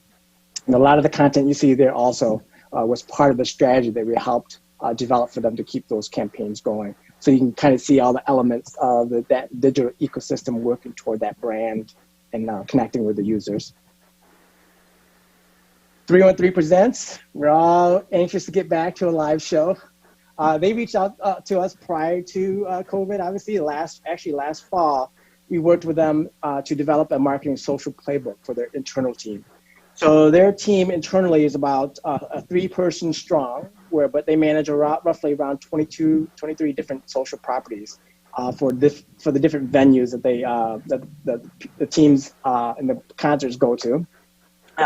So we worked with them to actually just to help establish process and tools and really identify areas where their teams can be more effective and more efficient, and then also helping their sponsorship through the data that we could provide with the programs we were supporting them, help them get additional sponsorship to the arenas and venues, and really just help them highlight some additional opportunities that they could bring in for the business. I'll fly through this agenda. So we're going to talk to some of the challenges of the small businesses. We have friends and neighbors, and you'll see a picture. I think you'll recognize some of them, both in Ferndale, Pleasant Ridge, and in Detroit, and how we strategize putting together a local business platform that's framed around local search. So we'll go into a little bit about that and some of the trends around local search and why it's important for the small business, and then what the platform benefits are. So 3 platform options for us: the business listing management, that's the $45. I think Augusto, Mike commented on that. And then the ad program and analytics reporting, which is the $500 a month program. And then the co-op program, which is what we're presenting tonight with Jordan and crew. So we'll go over each of those pieces. So local. So these are some stats around local search. And I'm sure all of you are familiar with this idea of when you hit a mobile device and when COVID hit, you said, take out near me or take out around me, curbside pickup around me. These are some of the numbers of which those trends are beginning to be impacted even more with Google, where a number of those searches are now location-based searches. And you can see here the 900% increase over the last 2 years for that search term. How much more important it is to have local listing and optimization for a business. And that number since COVID, it actually has increased 80% on top of that. And then you can see the impact on the right, just 70% search results do send people to a physical store. And then 78% location-based do result in an offline purchase. Going over the business listing management. So this to us, this is the $45 a month package. And this to us was just the foundational piece where I think for a lot of the business owners that we talked to came to us with a struggle of like, I have no idea if it's working. I have no idea if anybody is coming to my website, and I don't know if they're actually really converting at all. So this begins to lay the foundational kind of data points for a business owner. So in the listing, they get to understanding like how many people out there are looking for them in Google, what keywords are they using to find you, and then what are they doing when they find that listing? Do they go to the website? Do they call you? Do they order something?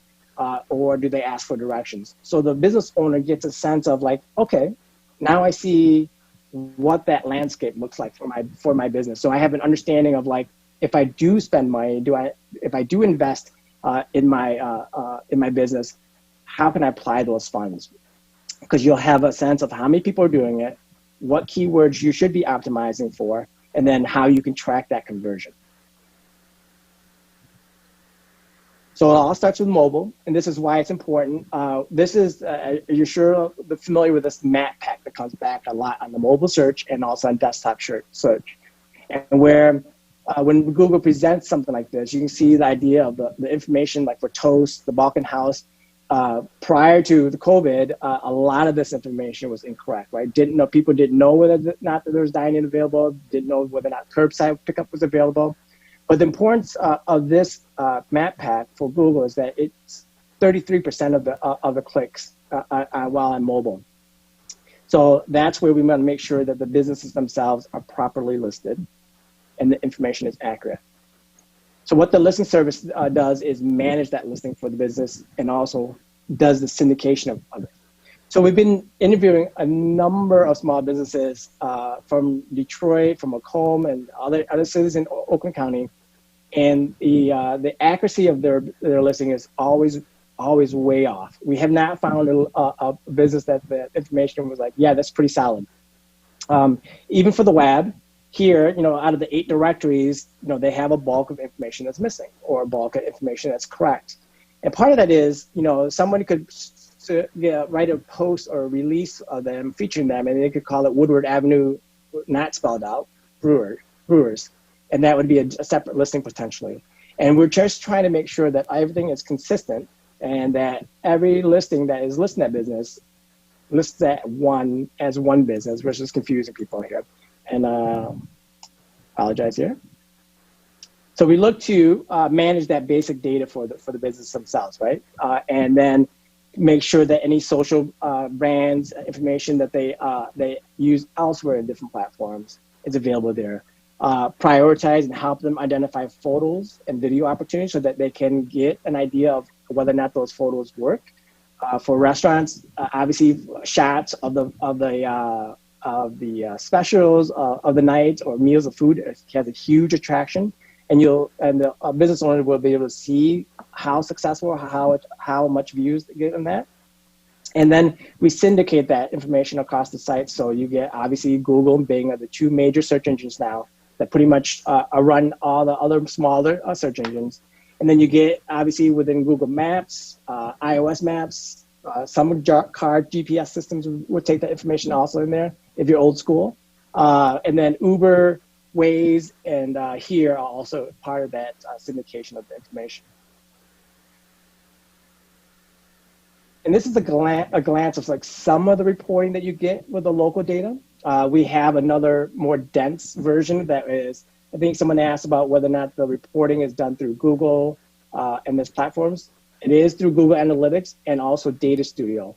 So we pull in with Data Studio a customized report for the business owner and have information in there that gives more specific, I guess, more simple information so that they can understand better what that the analytics is telling them. And we'll have resources that are available for the businesses also to come online and look at and say, okay, I understand what this information means for them. Because these are key pieces that will inform them how they can move forward in the spend of ads and campaigns. So there's a case study here. So this is one of our clients locally that we took all this information and launched an ad campaign for them. You can see here before, fixing their local information because a lot of it was missing or they had wrong numbers on there. And then giving them a sense of what those businesses and the users are out there so that we can be more refined targeting. And we improved them. Brendan, how long was it? 2 months, 3 months or so? It was from November. It was about 4 or 5 months until I got from 76 to about, it was like $1.93 at the end of that. Per conversion. And so now this business, who originally was around 130 per customer average, now it's a $2 cost, right? Nearly a 10-15% cost on that conversion. So a huge impact in the program. And where they now can see and understand better the data that's coming across and that knows that the dollars they put into it are actually affecting and impacting the revenue coming back in. Second program. Cool. And so then we get to a little bit more of the specifics. So something that we really want to track, and the reason that we kind of compile the analytics the way that we do, is to be able to track the verified walk-in. So that's something that's kind of game-changing for the brick and mortar businesses who've never been able to, to track something like that. That we're now able to see that they originally saw this ad, 2 days ago, and then they walked into your establishment on, on this day. So we are able to kind of finally feed back and say, this is where your return on investment comes from. And that's additional to the normal KPIs that you see online, those confirmation of purchase that's actually on the website, or when someone clicks to call, one of those traditional digital conversions we can also see. So we're tracking that conversion and all touch points back to all the way through so they can actually see a return on investment. And basically how we do that, I'm going to click over to the next slide for me, son, is just kind of following the user journey. So these users are anonymous. We don't actually know that it was, John Smith or the particular person. But we follow them from that initial user context. So they see an ad or get that impression. That's where our cookie implants at that point. So they see that pixel. or they click through to the website, but basically we get that first interaction. From that point on, we're able to track each interaction with us throughout. So let's say they visit your Facebook page or a third-party website, come back to your page, they see ads throughout that process. We're able to track that if they had any interaction throughout. And basically, as they click over to menus, come back and check out your website again, how many touch points does it take for an average conversion? Which one of those were paid versus organic, which eventually leads to that verified walk-in. And now you're able to compile that user data, which you can kind of see here on the left is where it's showing what we tagged with the user. The center would be the kind of customer journey. And then on the right over here, you can see finally the data that we compile throughout that user journey. So we've basically taken the user, followed them throughout the process to that final conversion, and then we're able to then know what fields and what channels are working successfully based on that data. So demographics, geographic locations, audience sizes, keywords that work, ads that work, just basically that's just a few, but are they using cell phones over laptops or over tablets or et cetera, and honing in on that. So that's basically the approach, is finding out what works, what doesn't, and honing in the account to that data. I think one of the ways that we can show the impact of this is one business alone, right? The idea that we can now bring the whole community together. So all the businesses that within Ferndale itself, so that they can begin to share that information. So if they advertise through the program with us, then they can begin to build in lookalike audiences from other areas, which gives them a broader consumer demographic set and also a broader geographic segment. So I think Mike talked about like increasing footprint with that, and one of the ways that we can do that is being able to connect all the different properties together, so they understand where other businesses might be drawing different people coming into the community. We now have access, because the businesses are connected together. They can reach out to those segments also, because we already know that they do come into Ferndale. So now there's an opportunity for that business to draw that user in or stop by when they come in. And it really becomes a development playbook, because you can use that digital data. And here's an example where, like, Lawson 9 has a property to sell, right? They can obviously say, hey, I want to target anybody in Embrew. But through our network, then we can connect, say, okay, do you want also that they attend Magic Bag? Do they have to be fit? And do they like cocktails? So we can able to build a richer profile for the lofts, so that when they want to do that spend through the city of Ferndale, they'll have the channels which they can come in and say, yes, I want to launch a campaign. I want to understand who I can reach out to in Ferndale, and we would have the channels and the distribution to help them be more efficient in their spend, and then provide them the reporting back that says, yes, those campaigns had an impact on the program. So these are the breakouts of the platform options. So as Jordan had mentioned, in the co-op program right now, the city of Ferndale would be paying for the setup for the businesses coming in, and that they would pay for the $45 a month going forward in the program. So for the 6-month run, it's a minimal investment, right? Where in that piece right now, they get Google, the My Business Sync, so the directory listing, and all the local reach analytics and information, so that they can get a sense of how they're performing inside the space and understand if the numbers look right, they can begin to invest in the ad analytics program. And with that piece, it does allow them to set up for and track walk-in conversions to understand who's coming in. And this is where it's important also for the number of businesses in there too, because Google looks to anonymize all this data. So there has to be a number of traffic within an advertising program that allows them to anonymize the data. But in addition to that, you're connected to all the businesses in the area, and then are benefiting from the keyword research that's available there.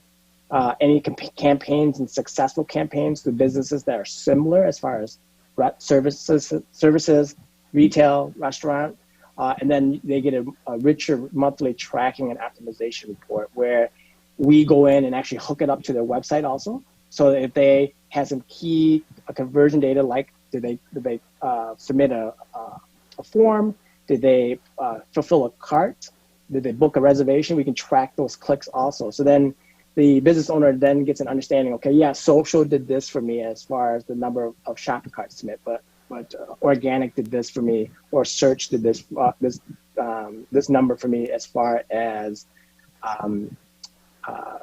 newsletter signups. So they just get a breakout of which channels perform and what conversions they're getting out of that.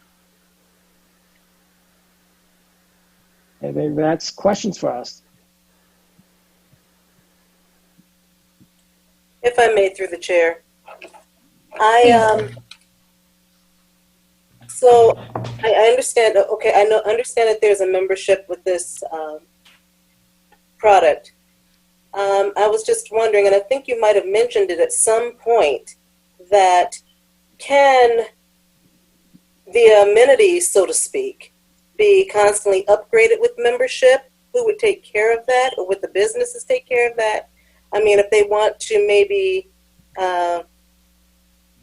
share that they are ADA accessible, or they have unisex restrooms, or anything like that, are we talking amenities like that they can add to their business? Yep. So there's quite a bit of data. So that's actually one of the benefits, and it's a great point because Google is I think one of the challenges that small businesses have when they set up their initial listing is that they see themselves on Google and they're like, hey, we're set. And I'm going to try to make my way back to that listing management here. So they see themselves on this and they're like, yeah, we're good. But they're not. And they're not aware of that. And they're not aware of the opportunities or the changes that are made inside the Google's My Business program, to where they recently announced a tag or sticker that you can do Black-owned businesses, right? So it'd be beneficial for people coming in searching for such interest, women-owned businesses also. But yes, those changes, we go in the initial collection. There's 2 forms in which we onboard a business with. And the second form fills in a lot more information of what their services and amenities are available to them. We make it available for the business owners to go in and change those settings also, and it gets syndicated once they make that change. So they only have to manage one location now, and it's done. Out of key changes or key program changes from Google, we would notify the business owners. For example, Google announced that they would support ordering for curbside pickup for restaurants via their Google My Business page. So a restaurant who, some of them struggle for an online menu system, or, send somebody to a PDF or a picture on Facebook, it'd save their staff so much more time if a user can go in and order, just do curbside pickup. That's a new feature that's announced, but a lot of local business owners don't know that that feature is available.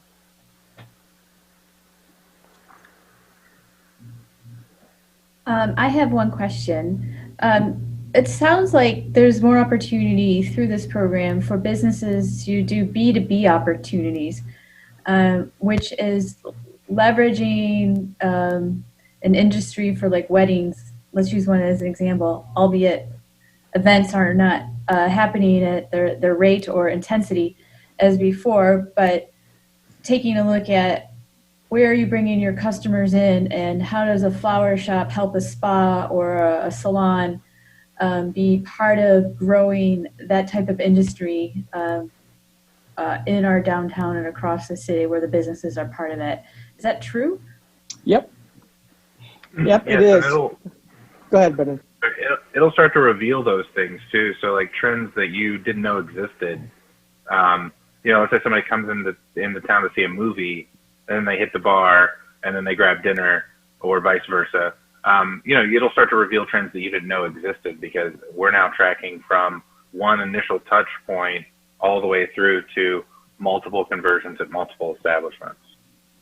And so this data will be available to a business owner to strengthen those connections, or will the ad program reveal these trends and say there's an opportunity here, and through Pitch Black and the trifecta of the DDA chamber and the city, they'll be able to say there's an opportunity here to expand on this based on the data results. Is that Yeah, kind of both. The Okay. individual business owner will have their data, like that they'll have, and then the DDA will have that higher vision where they can see, all the businesses that signed up underneath them, basically. So then they're able to maybe identify a restaurant that's struggling online before they get to the point where they're actually struggling financially. So then they can identify it earlier because now they have the data to support that.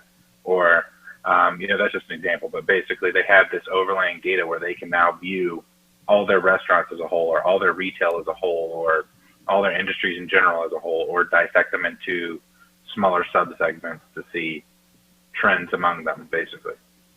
Yeah, you do. You'll see in the B2B side or the economic development side. So you'd be able to say if a new restaurant was coming into the space, into the city, and they were even thinking about open for lunch on Mondays, we would be actually then be able to know the volume of search terms in that area, and then also traffic through the other restaurant sites and go, Monday's not a good idea, or Monday's great, because we will be able to see the time that the restaurants are busy, also the total volume of interest around that lunch or dining in that on Mondays, and give them a sense of like, yeah, this is viable for you because other businesses are getting that traffic also during that time, and be able to help with that. And then you get just cross segments so that if a hotel or property, anyone that's coming close, any kind of manufacturing, you can get demographic data that goes beyond ESRI information. That's that's not tied back to conversion. Like this stuff, this data here ties you back actually to actual conversions versus more general ESRI data. Excellent. Okay, thank you. Are there other questions from council members? Yes, through the mayor. My question is probably for Jordan, if he's online still. Yes, sir. So we,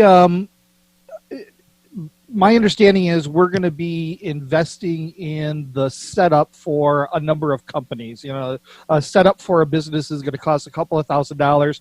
We're going to be covering those costs through this $50,000 request. Correct?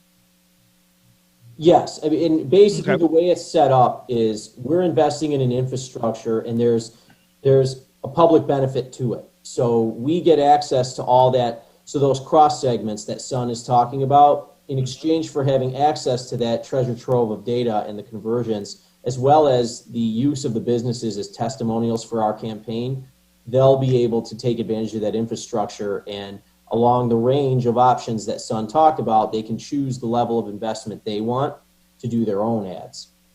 Okay, so we're not going to be setting up the list management for a particular company or the ad and analytics program for a particular company. We're only setting up the co-op foundation. That's correct. And if they use that and invest in their own ads beyond that, that's sort of up to each individual business. Okay. So how, explain to me how this makes it easier for a place, a business like Christine's Cuisine or Reed Shoes, who don't have, high volume sales, compared to a Valentine vodka. Valentine could actually set this type of program up by themselves, whereas these smaller companies would have a much harder financial time to set something up on their own. How does this benefit those smaller companies? I can kick this to Sun as well, but I would just say from the city standpoint, and one of the reasons the city's considering this is that it creates the scale that allows a business that would never normally be able to afford this to be able to enter. A phrase called barriers to entry. So something like this is typically out of the reach of that smaller business, but because there's a scale here and we're basically catalyzing a group of businesses to come together, that creates the platform for a smaller business to come in, whereas setting this up alone would be a lot more of a pricey enterprise. Sun, is there anything that you'd want to speak to add to that? Yeah, I think for Christine's Cuisine, for them to understand what's going on digitally. So, and also for them to have their listing properly found, because they have a high ranking as far as ratings and such. But mobile and searching around them, they might not be scoring well. So they lose those opportunities of being found on search engines and when people are looking for lunch around them. So it is a very, with the city taking care of the $500 setup, it's a very inexpensive monthly solution for them. And it gives them just a lot of valuable data. So right now, I mean, that was part of the challenges. A lot of owners just didn't know what was going on in the space. And we wanted to kind of lift that veil up and let them understand what's going on around them. Okay. I just want to, if I may, just to underline something Sun pointed out there, just the benefit of having accurate listing information, even if you run no ads, increases your ability to be seen. And so there are businesses that, and I've talked to different types of businesses, library, bookstore comes to mind. Some businesses either don't have the desire or the bandwidth or the capital to get involved in the ad game. But just being accurately listed, if you did nothing but that is something that's going to increase traffic to your business because of the way internet ads are scored and then ranked and then shown. Yes. Yep. Okay. You get it's a factor. That leads to my next question is, how much have we surveyed Ferndale businesses to find out the interest in this? I'm all about if we build it, they will come, but I don't want to spend it and they won't come. So have we talked to a number of businesses? Would it be beneficial to start up? Do we have a couple of hundred businesses that are interested in joining up on this? So that's a great question. And what I can say is the hard interest is right now at about 6 businesses. And here's the thing. What we've heard from businesses, they want to see this civic advertising. So the 400 that Joy engaged, that overwhelmingly told us they want to see more civic presence. That is one piece of engagement that, in the abstract and in general, businesses want to see these opportunities. The webinar that we organized, and Sun mentioned the ineffectiveness of Monday mornings. Well, that's when we had our webinar. We didn't know that at the time. So we had a lightly attended webinar specifically about this. And one of the reasons that staff is proposing the proposal in this way as a not to exceed and starting with the recruitment window is because after that recruitment window, knowing what the interest is, knowing that this is a real thing, it's not the abstract, these are the prices, this is the capacity we have, that will give us the ability to more aggressively recruit. And after that recruiting window, we can then calibrate and say, well, this is how many businesses are willing to sign up and to participate for the 6 months. And then we can take that 50 and maybe that becomes 25. So that's one of the things we would do is we would take that maximum very seriously and calibrate the scale of the project to the number of businesses that are involved. And so even if it's a small number of overall businesses to start, we still have the civic campaign and we still get the data that helps us understand how this can work and make it more accessible to businesses throughout the city. Sun did mention he'd been talking to Macomb County and the Oakland County Main Street program. The Oakland County Main Street program has expressed an interest in exploring scaling this.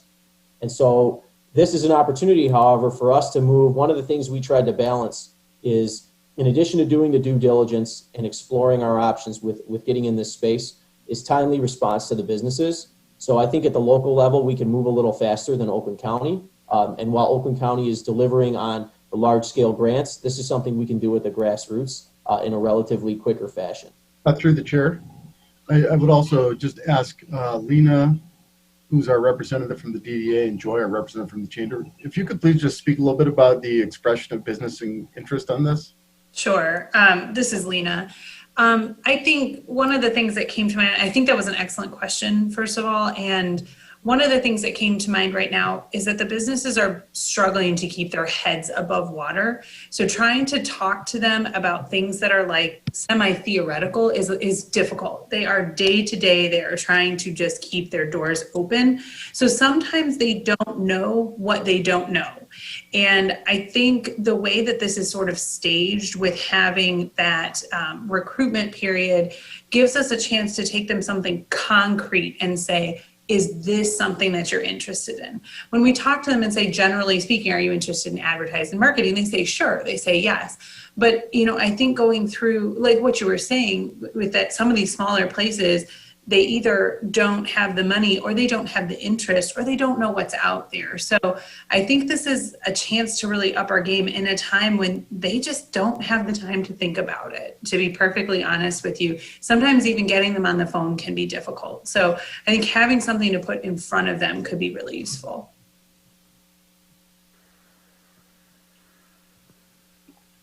Okay, thank you. Are there other questions? Are there other questions from other council members? Councilman Mikulski? Yes, through the chair, I'd like to take a moment to explain for council's benefit the difference between SEO and SEM, because we've been talking about these things throughout this presentation, and I want to make sure that we're all clear on what that actually means, because this is part of my world. This is part of what I deal with on a daily basis. So when we mention SEO, what we're talking about is sort of that organic experience where when you're using your phone or you're using your desktop, you sit down and you look for something. So whether that something is a restaurant or a brewery or a hairstylist, if you're on a mobile device, it automatically appends near me to that search term. And that's where we get those organic results. So for instance, the snack pack is the map results that comes up underneath ads. And then you have your organic results just below that, and that would be your website listing. When we talk about SEM, that's search engine marketing, and basically that's the advertising portion of it. That's where somebody may search for something tangential. So for instance, if I'm looking for a restaurant near me and some savvy marketer knows that a restaurant searcher may also be interested in stopping at the local liquor store on their way home, that's something that they could potentially leverage to run an ad so that the ad approaches me in my search through Google and potentially even follows me throughout the social media platforms. The reason that I'm talking about this is because if we're looking to do a Ferndale promotion campaign, we are essentially saying that we want to advertise, and advertise first and foremost. We want to build that interest rather than just passively acquire the interest. And the reason that I say that is because if I am already in Ferndale and I search for restaurants near me, it's not hard. It's not a hard thing to find. If I'm in Northville and I search for, fun nights out or date night restaurants, that's an entirely different thing. And my organic portion, my SEO portion, which is what's governed under your listing management with the $500 setup, that's something that would not touch on me if I'm in Northville and I'm trying to find something outside of my circle, outside of what Google is serving up to me organically. So really, when I look at this proposal, I applaud the group Pitch Black for putting this together, and I think there's a lot to be gained in having access to that analytics data, but I do have a little bit of a hang up when it comes to spending $45,000 worth of our marketing data our marketing budget to just acquire the analytics to then share with the businesses, because Google My Business location listings are free. The data that you are presenting is data that can easily be acquired whenever that business logs into their Google My Business listing. And pardon me, I'm just going to scoot a cat. There we go. Aggregating it into the Data Studio platform is fantastic. It would be wonderful to have that snapshot of all the local businesses. I assume that we're only going to have a snapshot of those local businesses that want to be involved in this. And Jordan, correct me if I'm wrong. Our target is to get 30 businesses. Was that correct? Yes, council member, that is the target. Thank you so much. I do think that there is a wealth of opportunity here, and you all know that I've been such a strong supporter of our downtown businesses, and I think that we have to do something.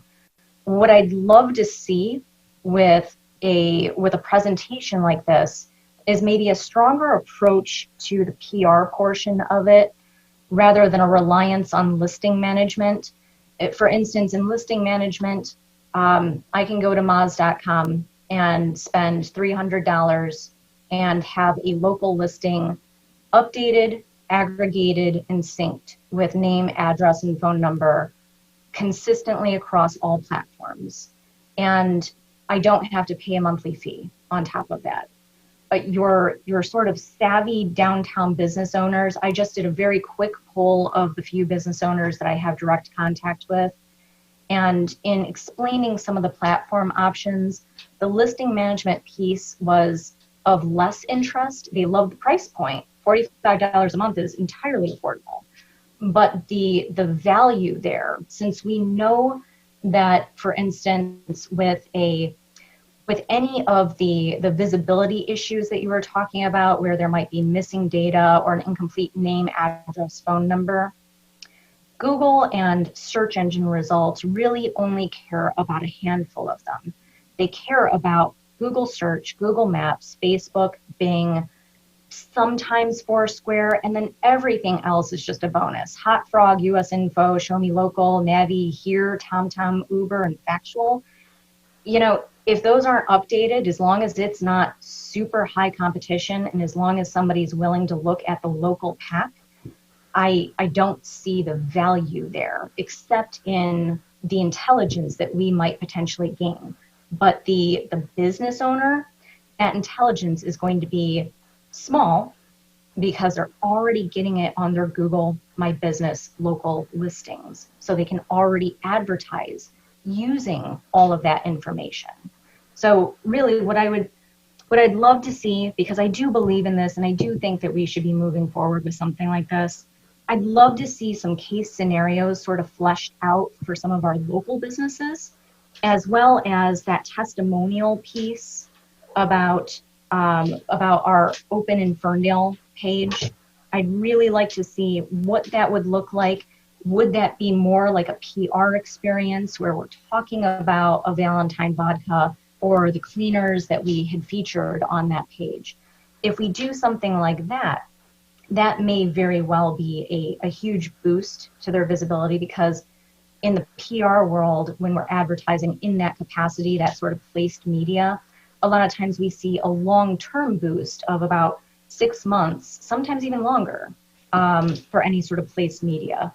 So I really appreciate this. I think it's a solid proposal. I would just ask that we concentrate a little bit more on the promotion portion rather than the analytics portion, because while we may gain a lot of insight to that data, I don't know that our businesses that are struggling right now are going to have that same sort of experience and that same sort of benefit. Council member, I really appreciate that. And by the way, just the insight, even just up to the presentation of this proposal, I've appreciated the subject matter expertise. And one of the reasons that we are proposing it in this way, if this went forward tonight, we would have the flexibility to alter that split. And what our intent would be is we could put together those scenarios and say, well, we could do less businesses and more ads, and we can kind of focus on those scenarios over here. Let's make a more promotional focused approach. One of the things that, and Lena kind of alluded to this as well in her remarks, in the sense that taking this out of the ethereal and saying, okay, the city is going to commit an X amount, up to this amount of resources into this style of campaign. The way we structured this is we would then develop scenarios and we can bring that back to council and show you what this would look like. And here's what the split would be. Do you want to kind of go with this adventure or that one? But what moving forward would allow us to do on the overall proposal is get to work on fleshing out those concepts.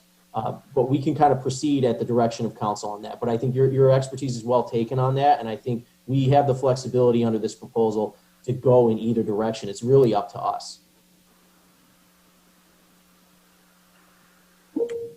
Thank you, Jordan.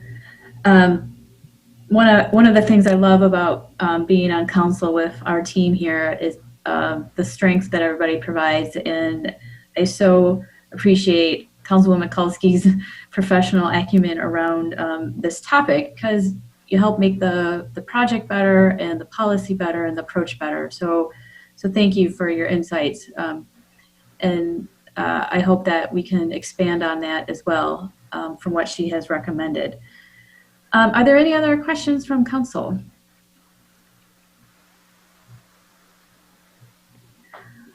All right, we would need a motion to proceed.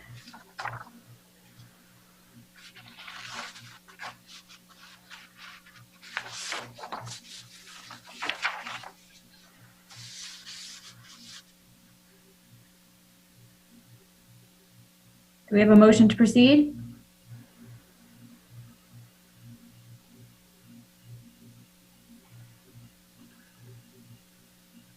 Sorry, Mayor, I'm looking through my papers. Okay. While that is being looked at, I just want to say is that economic recovery for businesses is really the city's focus as part of making sure our business community remains viable and can survive and thrive ultimately at the end of this pandemic, which is ultimately taking a lot longer to get through than I think originally anticipated at the beginning of the pandemic. And what I've learned is that we need flexibility, and that this is an experiment and a pilot addressing needs, and it's an upgrade from the paper-driven advertising, I would say, that the city and DDA used to do for businesses through the DDA. And, you know, we cannot use tax dollars for direct business support. We can only use it if there's must be an interest for the government. And right now, my interest via the city is making sure our businesses can survive. And with the limited capacity that a city can offer a business, the co-op model here is a very interesting one. And with expertise being provided by our council members, with the expertise that we've contracted with this vendor, the question is, what happens if we don't do it? What if we don't try this? We are no further along, and we aren't providing solutions for our business community with the limited means that we can. So that's kind of my comment. Is there a motion? I move that we accept the proposal from Pitch Black Media for the purposes of conducting the Open in Ferndale Civic and Business Promotions Pilot in the amount not to exceed $50,000 from the business support funds previously authorized by council, charged to community programs, account number 101-371-880.000, and further to authorize the mayor and city manager to execute the proposal document and all associated documents with agreements following a review by the city attorney.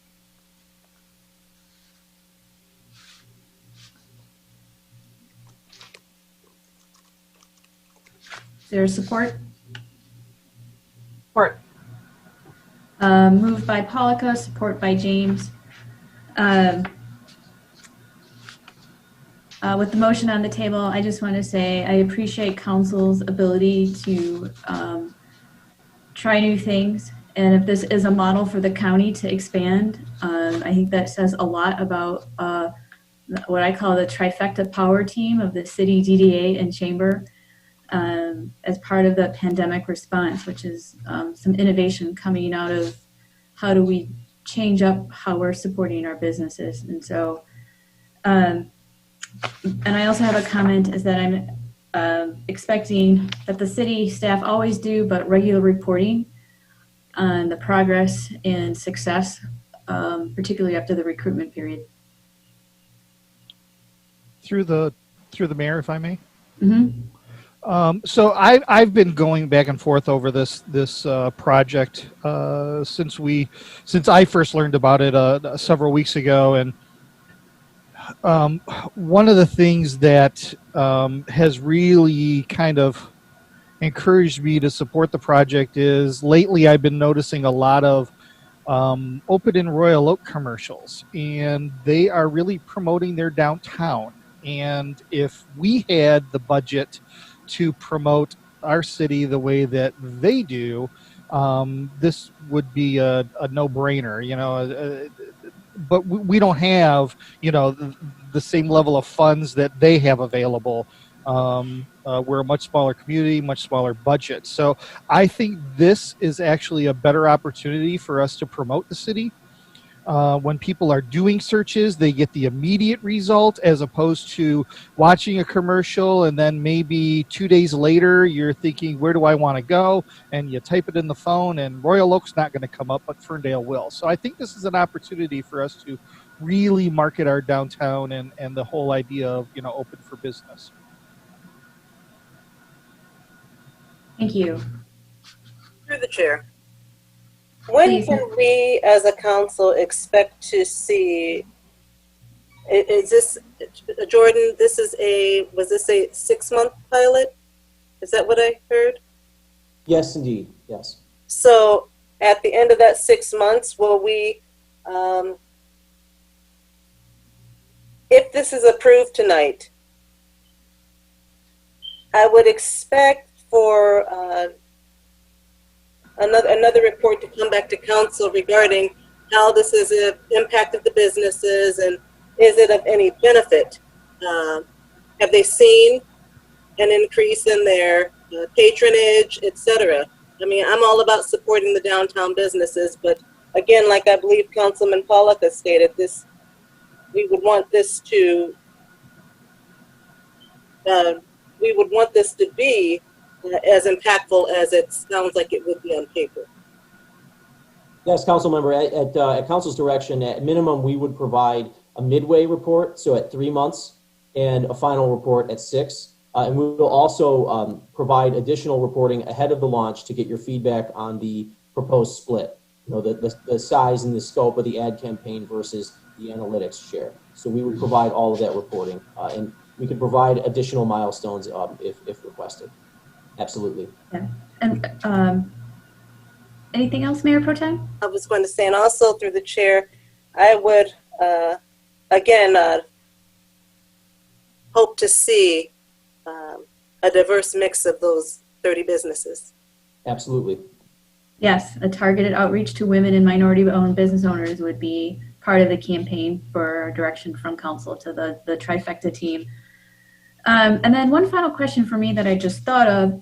If the executive orders change to the governor and they're removed, but in the chance by the end of the year, would the data listing be updated with changed hours and menu items? Because a lot of our businesses have limited menu items, different hours, pickup options. Would that be part of this process of updating all of that information again? Mayor, yes. Part of the listing management service, and I can, Son, if you'd like to jump in to keep me honest, but my understanding of how it works is that the listing management service is continual throughout the pilot. So okay, as needed, as things change as needed. Yeah, I don't need Son to respond, but just as long as that it's continual. All right. Got it. Thank you. All right. With the motion on the table, can we have a vote call, Madam Clerk? Councilmember Mikulski? No. Councilmember Polika? Yes. Councilmember James? Yes. Mayor Pro Tem Leaks May? Yes. And Mayor Piana? Yes. So that is approved, and we're expecting accountability and results from this investment. So thank you, Jordan, for the presentation, and thank you, Pitch Black, for presenting tonight, and as well as Lena from the DDA. All right, moving on to agenda item 8. Well, it's 8B now, is approval of contract number 19-5621 by and between the Michigan Department of Transportation and the City of Ferndale for asphalt resurfacing, concrete curb, drive approach, sidewalk ramps, drainage improvements, structures adjustments, permanent signing, turf establishment, and pavement markings on West Marshall between Woodward Avenue and Allen Road in the city of Ferndale to be funded from local roads account number listed and major street account number is listed in the amount of $776,381, and to authorize the mayor and city clerk to execute said contract, and to authorize estimating engineering costs in the amount of $1,740 and $675,000 as submitted by the planning manager. And who is presenting this? Mayor, Council, good evening again. I'll be pinch hitting for Planning Manager Lyons, who is also expecting his first child and is in the red zone of entering leave. So Justin Wellman of Giffords Webster is here to take any technical questions on the deep dive of the project, but I'll cover the highlights. This is a project that originally had its journey start in August of 2019 with receiving the TAP grant funds to support the project costs. The project came back 34% higher than was originally estimated, and at the time that was attributed to the lack of labor in the labor pool, things like the I-75 project that was heating up and sort of gobbling up all of the available tradespersons and firms, and also driving up the cost of materials. So we took a pause, we revised our plans, so we did some value engineering, so we removed some things from the scope to try to drive the price down ourselves. We also knew that we were just going to have to wait until some of these projects went by so that we could rebid and get saner prices from the labor pool, reflecting sort of a less of a squeeze on the labor pool that's in the region. And so we did do that in August of 2020. We rebid. The costs were more in line with what engineers' estimates would tell you they should be. As Justin could probably tell you, that's always a little bit of a fluid conversation. But what you're looking at here is the lion's share of the project is the construction piece, but you're getting the asphalt resurfacing, you're getting bioretention along West Marshall to improve drainage. So the focus was improving what was there for pedestrians, for drainage, for vehicles, for cyclists. One of the other things that you're going to see on here is marked on-street parking. One of the biggest complaints we've gotten from businesses on Marshall is the constant war over spaces. It's sort of an unregulated zone, and so striping the spaces to show exactly where and how many should be parking on that street to kind of make it easier for the businesses, but also safer for vehicle and bicycle and pedestrian traffic that's moving through the area. You're getting tree plantings and other landscaping and restoration. And anyone who has traveled on that road recently can tell you it's definitely in need of resurfacing. So that's what you're looking at here. The funds for this project are coming out of the road bond account and major roads, so funds that are specifically designed for these types of projects. And just again, you've got that TAP grant that's in there in the cost breakdown. You can see the share. We also got a little bit more money from SEMCOG, the Southeast Michigan Council of Governments, recognizing that the costs went up, so that their share of investment also went up. So the last little highlight that I'll give, and I apologize, I'm reading from some notes here. The project would start, if approved, in mid-April, so this coming spring, and it would finish by October 31st. However, it would open to traffic, and we're estimating by about August 8th. So just about almost this time next year, a little earlier, you would have traffic moving again on West Marshall, and they would finish up things like your restoration, your landscaping, and sort of your other odds and ends to wrap up a project. But that's what we would be looking at, is sort of an April to October time horizon, with traffic rolling again in August of next year, if approved. So that's the item before you. With that, Justin Wellman is here. I'm happy to take questions, as well as Justin on the technical side. Thank you, Jordan. Opening it up to questions for council. Are there any questions? Through the chair, could we talk a little bit about the price point? Because it just seems like a huge dollar amount associated with a small section of the road. Absolutely. At this point, I'd invite Justin Wellman to kind of talk about some of the drivers on those different components and how that all comes together. Justin, you should be able to unmute yourself.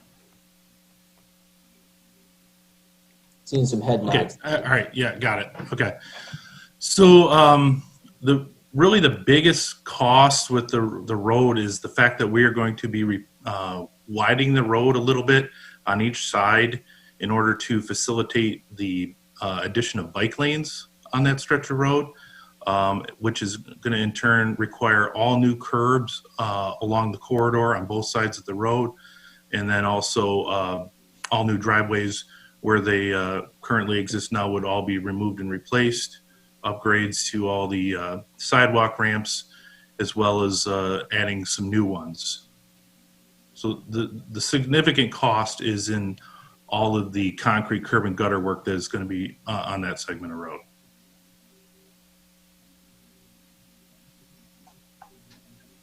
Through the chair, is there any chance you could talk about the bioswales?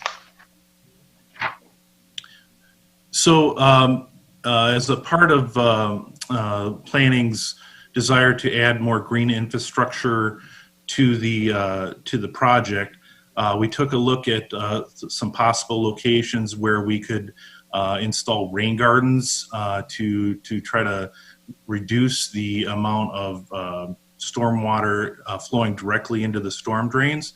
So basically on the north side of West Marshall, wherever there was a road drainage catch basin, that's going to be converted into rain gardens with basically it'll be curbed around the area with a biofiltration media and some appropriate plantings in those. I believe there's 3 locations.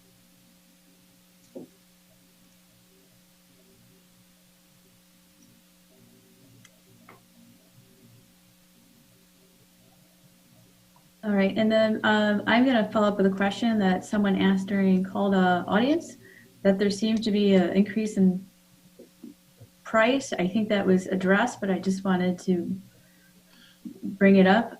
I believe they said it was like 50,000 more than the bid from last year. Well, actually, what it was last year is the estimate originally was about $713,000 before we went out to bids. The bids last January, February came in at approximately $960,000 was the low bid. Then we went back and, like Jordan said, we scaled back the scope a little bit. We also went and got more funding. So the estimate was adjusted from before, and with the additional funding, the estimate this time was, I believe, $867,000 based on a lot of the information we received in the last bid. But as Jordan mentioned, the bids actually came in considerably less than that, approximately $776,000. Okay. And if I recall, this is the reason why we waited and rebid the project to get at a lower cost due to those construction costs coming back too high this year. So it seems like that objective was achieved, and the team brought more money to the table to offset the cost of green infrastructure and safety improvements along the street. Is that correct? That's correct. I think SEMCOG contributed approximately $68,000 more, or $65,000 more, I believe, than what they had previously. Okay, it's a big chunk of money that the team was awarded. I think that definitely adds the total amount of grant awards to Justin Lyons' portfolio. So kudos to Justin for continuing to advocate for the city of why we need this investment. Are there any other questions? All right, we need a motion to proceed.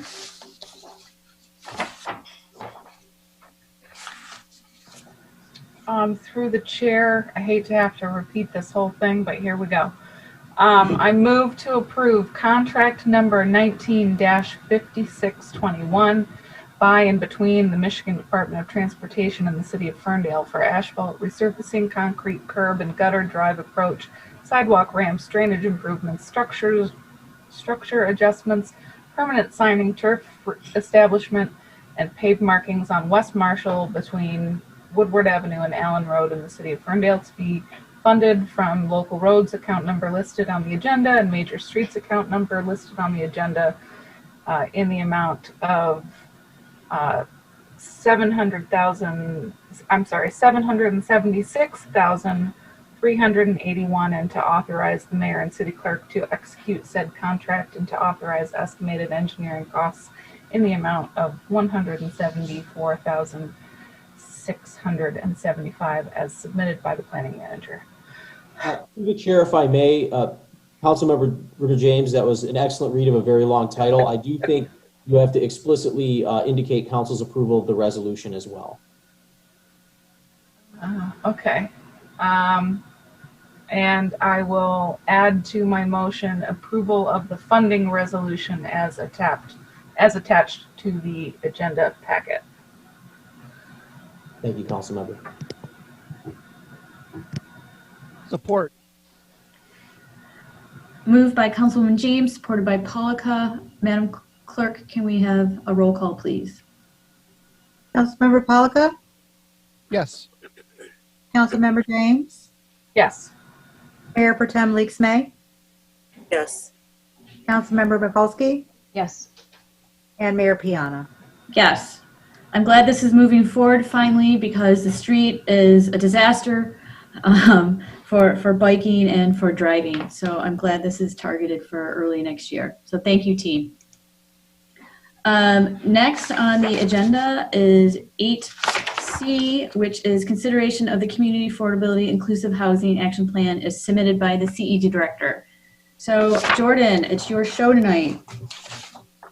You won't hear from me again for a while, so unless requested. But I appreciate it. Thank you, Mayor and Council. On this one, I will have an opportunity to be brief, and I do just want to give a quick thanks and shout out to the folks from LSA who have hung on the line with us.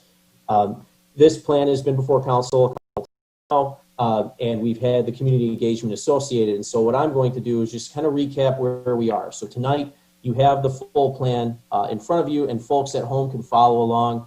If you go to the project page on the city's website, we have posted the full draft plan there, so you can read all 96 pages and see the evolution of the plan over time. The big change tonight, and LSA will kind of talk about this at a high level tonight about the sort of implementation rollout plan, but the biggest addition now is the full suite of action items that will be presented to Council as part of the strategic planning process, and if this plan is adopted this evening, will become part of the mix in Council's strategic planning process.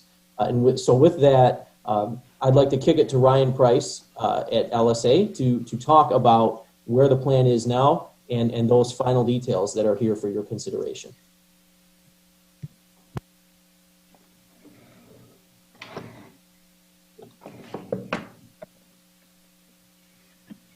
Thanks, Jordan. Madam Mayor, members of council, great to see you all again tonight. I'm Ryan with LSA Planning. I'm joined by my colleague, David Christile, as well, and we're excited to present tonight the final version of the Community Affordability and Inclusive Housing Action Plan, which is really a roadmap for the city to implement tools and policies that are designed to bring more housing options to Ferndale over time. The plan was created, as you know, over the course of the past year, and really reflect the goals and the priorities of the Ferndale community as it relates to inclusive housing. So in July, last month, we walked through the specific strategies and tools that are included in the plan.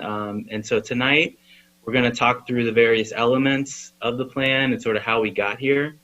We'll try to keep the presentation fairly brief and hopefully have most of the time to answer any questions that you have about the plan, about specifics about implementation, and kind of where we go from here.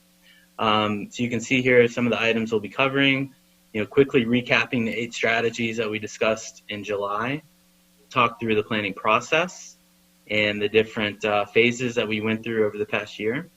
We'll touch on community engagement activities that really drove the direction of the plan. We'll highlight some of the milestones along the way. And then lastly, we'll talk through kind of the implementation sequencing and how we're going to progress and monitor it going forward. So here are the 8 recommended strategies, and these have been prioritized really to have the biggest impact on production, on preservation and the availability of inclusive housing options in Ferndale.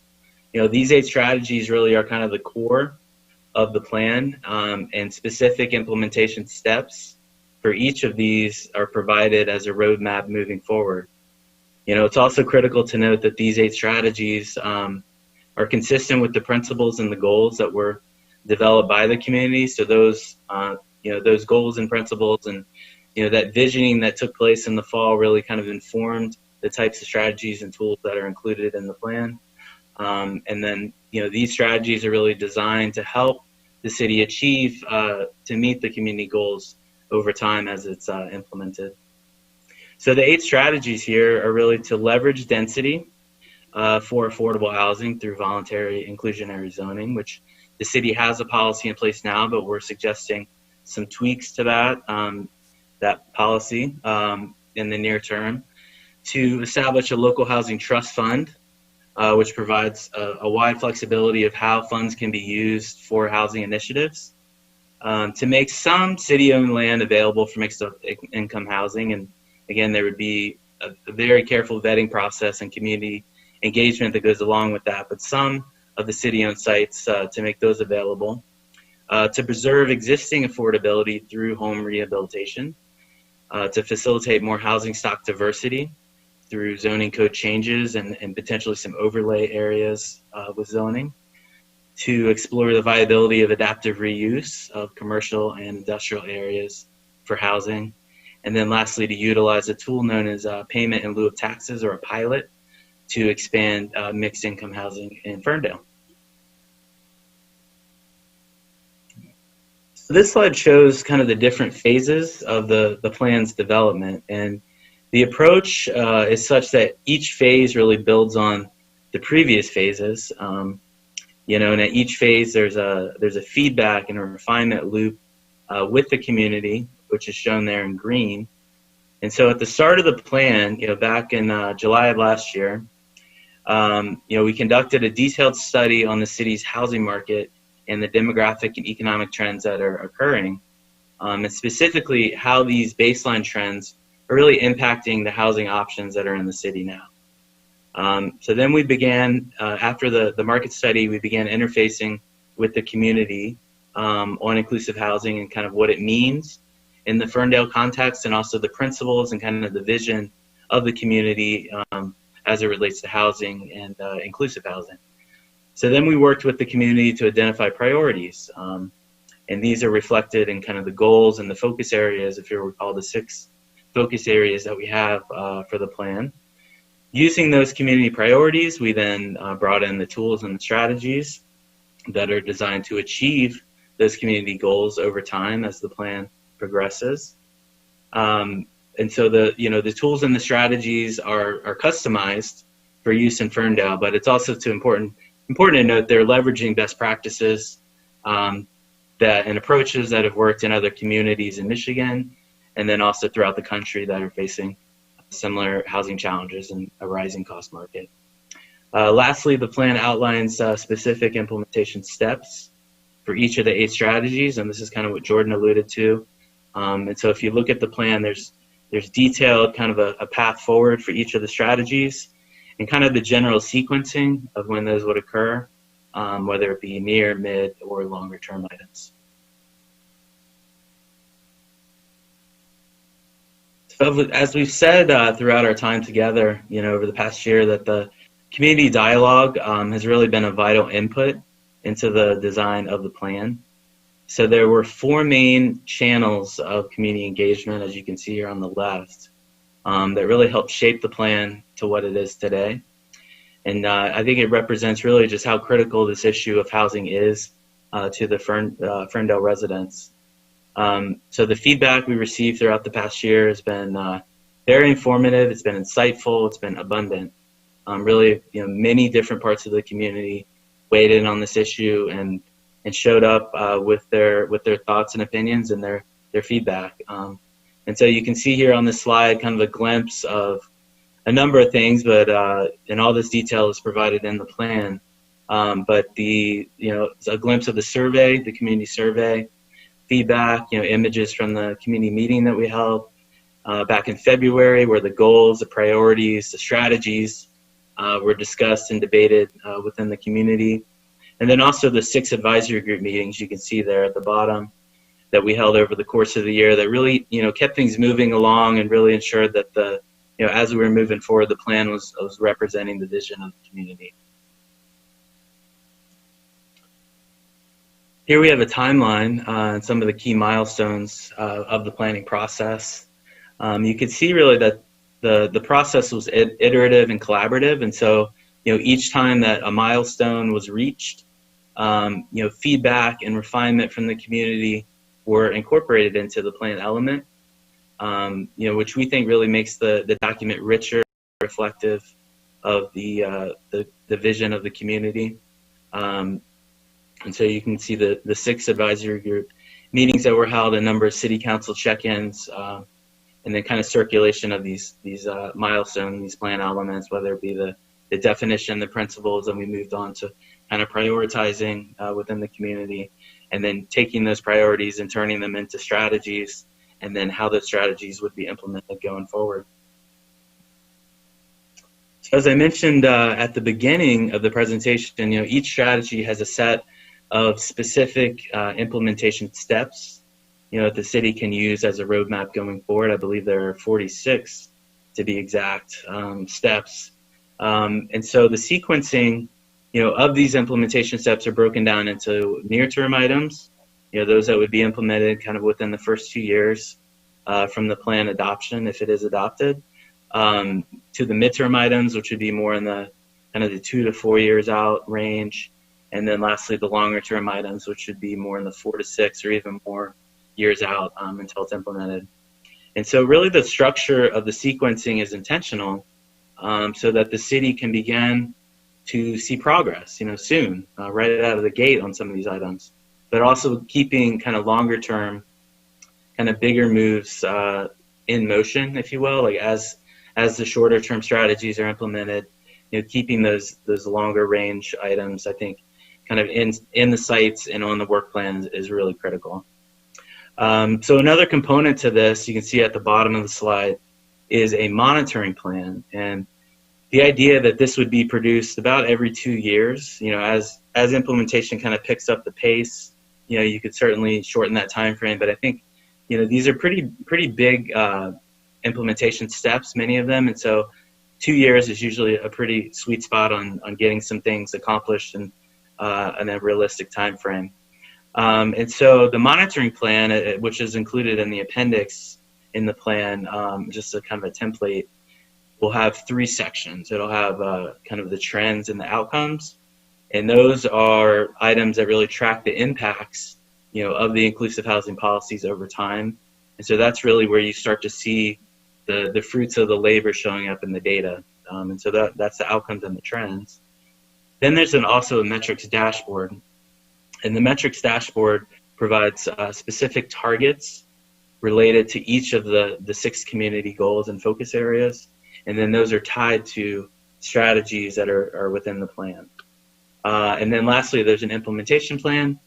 And this will provide updates on how each of the specific implementation steps are progressing. To kind of keep track on how those are moving forward, and which ones, if there's kind of issues that arise, or which ones are completed. And so with that, like I said, I wanted to kind of keep a lot of time for questions about the details, but we're excited to present this plan for consideration tonight.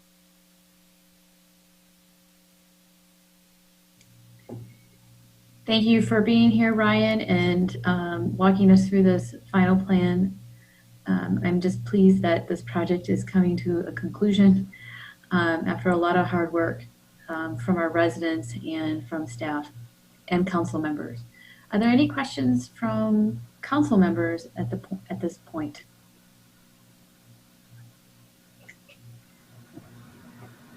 Again, if you're a resident just joining us, this is the conclusion of a 1.5-year engagement process plan.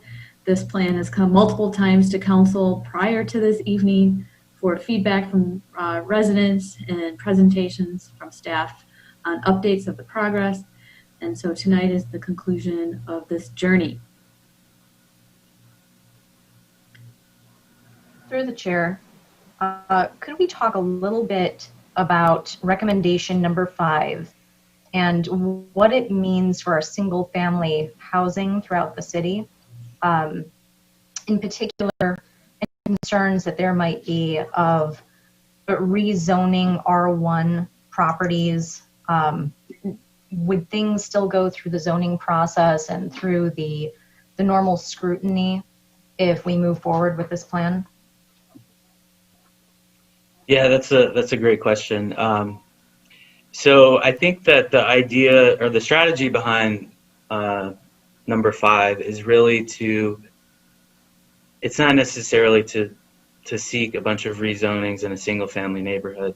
It's really to take a look at holistically the single family zones as they exist today and analyze, the site layouts, the number of dwellings that are there today, and find opportunities where there could be housing that is compatible with single family homes, but potentially would be at a little bit higher density. So we're talking like duplexes, we're talking triplexes, kind of the missing middle housing of the housing stock. So I think that the recommendation is really to evaluate the feasibility more so than solicit a bunch of proposals to rezone properties. It's more of a holistic look at the single family zones, particularly in sub areas of the zones that could be near, a little bit closer to transit, could be a little bit closer to the job centers of the city, and see if there are some opportunities to loosen some of the guidelines as it relates to the number of structures on a lot. Through the chair. So you pointed out a couple of keywords that I'd like to reference. You said this is a roadmap, and you said, shoot, now I forgot the second one. You just said it. But basically, this is something that is not set in stone. By voting on this tonight, we're not saying this is absolutely the way it has to be. It's a roadmap. It's all of these items still have to go through the normal channels of government. They have to go through the Planning Commission for review. They have to be incorporated into our master plan when we start working on it next year. So I want people to understand that this isn't, by voting on this tonight doesn't mean that all of these items are automatically going to be put in place. These are guidelines for us to use moving forward. So that's all I really have to say about the plan. I do support it. I think it's a place for us to start and move forward on something that we've had. Actually, Ferndale has been talking about it for 15 years, and at least now we have something we can look to and work with moving forward. So, thank you, Mayor. Yeah, that's a great comment, and I would just add to that. It is it's definitely a guideline. It's not, these aren't, each step along the journey would need to be evaluated by council. But, the nice thing about the monitoring plan, and the reason that we include it as a best practice, is that, this is a living document. And so as things are tried and, things are implemented, if things are not working, or if you can shift some of the priorities around. But really the key to that is, you need to track kind of how the monitoring and how the implementation is going. So yeah, that's a great comment. If I may, through the chair. Also, to kind of touch on Councilman Polika's points, with our strategic planning session coming up in just a few weeks, really, there will be more opportunity to discuss how we'd like to further implement this plan going forward. So, as was pointed, it is a living document that can be altered as we go. Just want to further place emphasis on Councilman Polika's points that it's ongoing. It's not written in stone. And I thank you, Ryan and LSA, for your work on this and for involving the community and for the community's input and everyone's work, because I think it's a wonderful plan. And I'm really excited to finally see something and seeing us moving forward to, as a result of listening to the community, to have more affordable options in this wonderful community. It should be a community where people of different economic backgrounds should be able to live. So I'm excited as we move forward. Thank you for your work you put into this. Thank you. Through the chair, I want to echo the sentiment of my two colleagues. I wrote down some language from the last meeting where we talked about this, where somebody, not me, but somebody said, this is a framework, not an exact blueprint. But what I appreciate is that this blueprint really brings to life some concrete suggestions that, you know, I know I was really eager for a long time. Some of these strategies I was aware of and was hoping to see. Some of them were newer to me and allowed me to do some research and some digging and some learning. And so I really appreciate the way that they were packaged together. I do want to touch a little bit on single family zoning. I don't know if our colleagues who helped us develop this plan are aware, but a few months ago we passed a resolution on anti-racism, and I think that that's an aspect that hasn't gotten a lot of airtime in this discussion, that housing policy, single family zoning along with redlining were powerful tools of systemic racism that we have seen create the segregation that exists today. And it takes some serious work and attention to undo that. And this is a step forward in implementing and bringing to life our commitment to anti-racism. And I meant to do this earlier in my soliloquy, but I want to acknowledge and thank Mayor Pro Tem Raylan Weeks-May for really championing and elevating affordable housing in Ferndale and really helping to get us to the point where we are today. So thank you. Thank you, Council. I am also very supportive of this framework. Some of the items in there obviously give me 4 to 5 chili peppers, meaning that they seem for a big city to tackle. And we're really going to need to be thoughtful and mindful about how we go about some of these recommendations, particularly with as we recover from the pandemic, and really what can we do, where can we have a meaningful impact in the short term in terms of policy changes and investments by the city. And I think Council has a significant amount of thoughtful discussion to have about strategies and priorities. And I am just so pleased that we have this framework to guide our conversations forward. And the data just proves we have that changing demographics, and housing, stagnant housing does not respond to the needs of the community. And I think this gets us moving in the right direction. It won't happen overnight.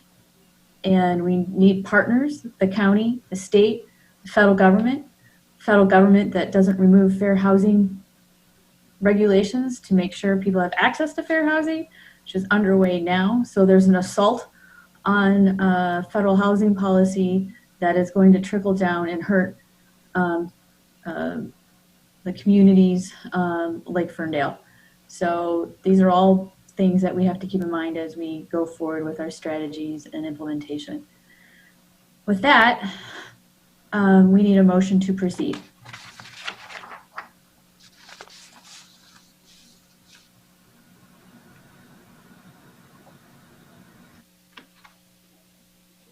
Raylan, are you trying to unmute?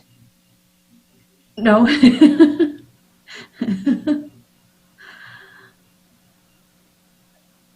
Well, since Mayor Pro Tem declined, I was hoping she was going to make this motion. But I will. Right now, I'll let you do it. I'll take you off to find it. I will move to adopt the Community Affordability and Inclusive Housing Action Plan as submitted by the CED Director. Support. Moved by Councilwoman James and supported by Mayor Pro Tem Leaks May. Madam Clerk, can we have vote call, please? Councilmember James? Yes. Mayor Pro Tem Leaks May? Yes. Councilmember Mikulski? Yes. Councilmember Polika? Yes. And Mayor Piana? Yes. And thank you, everyone. And that concludes our regular agenda items. And I'm now moving on to call to council, which I'm handing over the reins to City Manager Joe to walk through any department updates.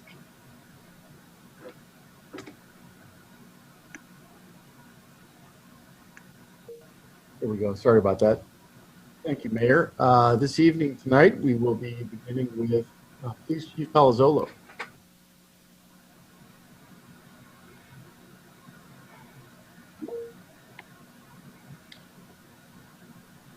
Chief, are you still available to make any comments for the police department? Good evening, Mayor and Council. A couple things tonight. It's obvious from the dialogue in consent agenda 7F that there is a little bit of inconsistencies with the belief of, our personal protection gear and how that is perceived by the residents. So we're going to do a better job moving forward in explaining these things. And one of the best ways that we have pushed on how to truly get to know your police department and learn our terminology and our lingo is to come to the Citizens Police Academy. We do believe that we will run it safely in October. It is every Wednesday for 4 weeks. We may have to limit the numbers, but we do believe that we will run that. And my suggestion is to our critics and people that really want to know your police department, come and join us. Take 4 nights out of a month and come learn about your police department.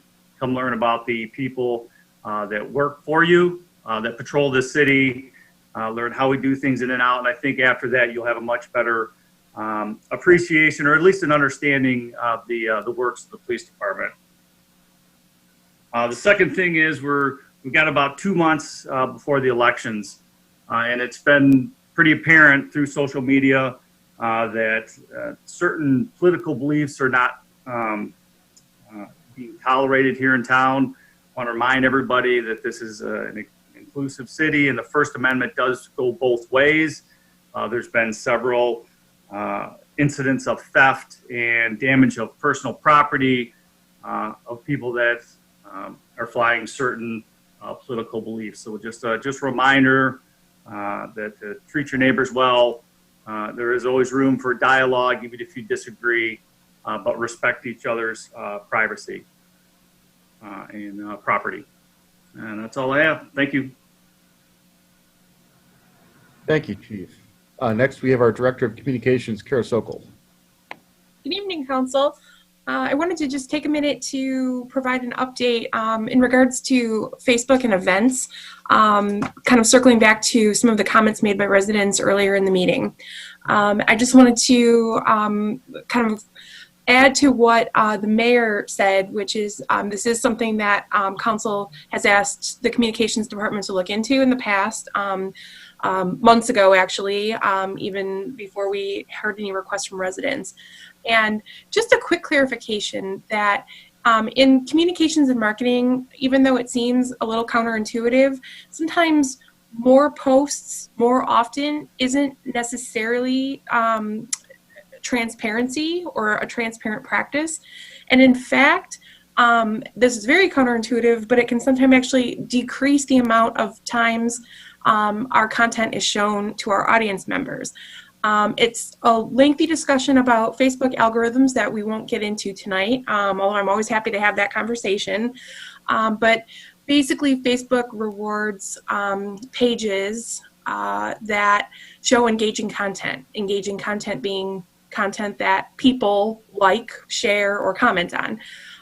In the past, it was practice for us to post our meetings as Facebook events. However, they were very rarely engaged with. That's just the nature of meetings. We have a few people who are very engaged with it and others who aren't. And so as Facebook events being what they were, we had to post each one of them individually. They crowded out other content, and we were creating a lot of events with very little engagement, which was then decreasing how much our audience was being able to see what we put. So long story short, that has changed. Facebook now allows you to schedule within an event, and our team is working on adding these meetings as a scheduled event. So that we should be seeing that in the next week, and that will be going forward. The other point just to mention is that government social media is quite different from any other kind of social media. And in my first couple of years on this job, we had a lot of training on, legalities, Open Meetings Act, and things like that. So the same way that our city council is not allowed to have conversations or meet about something outside of this kind of a public meeting like we have here, is the same reason why we don't do a post on the morning of a council meeting and say, tonight, council meeting, items X, Y, and Z, we think, you'll find very interesting, because that can indicate to people that if they comment or engage in discussion on that post, they have engaged in a way that impacts conversations or decisions at the meeting. And in fact, they have not.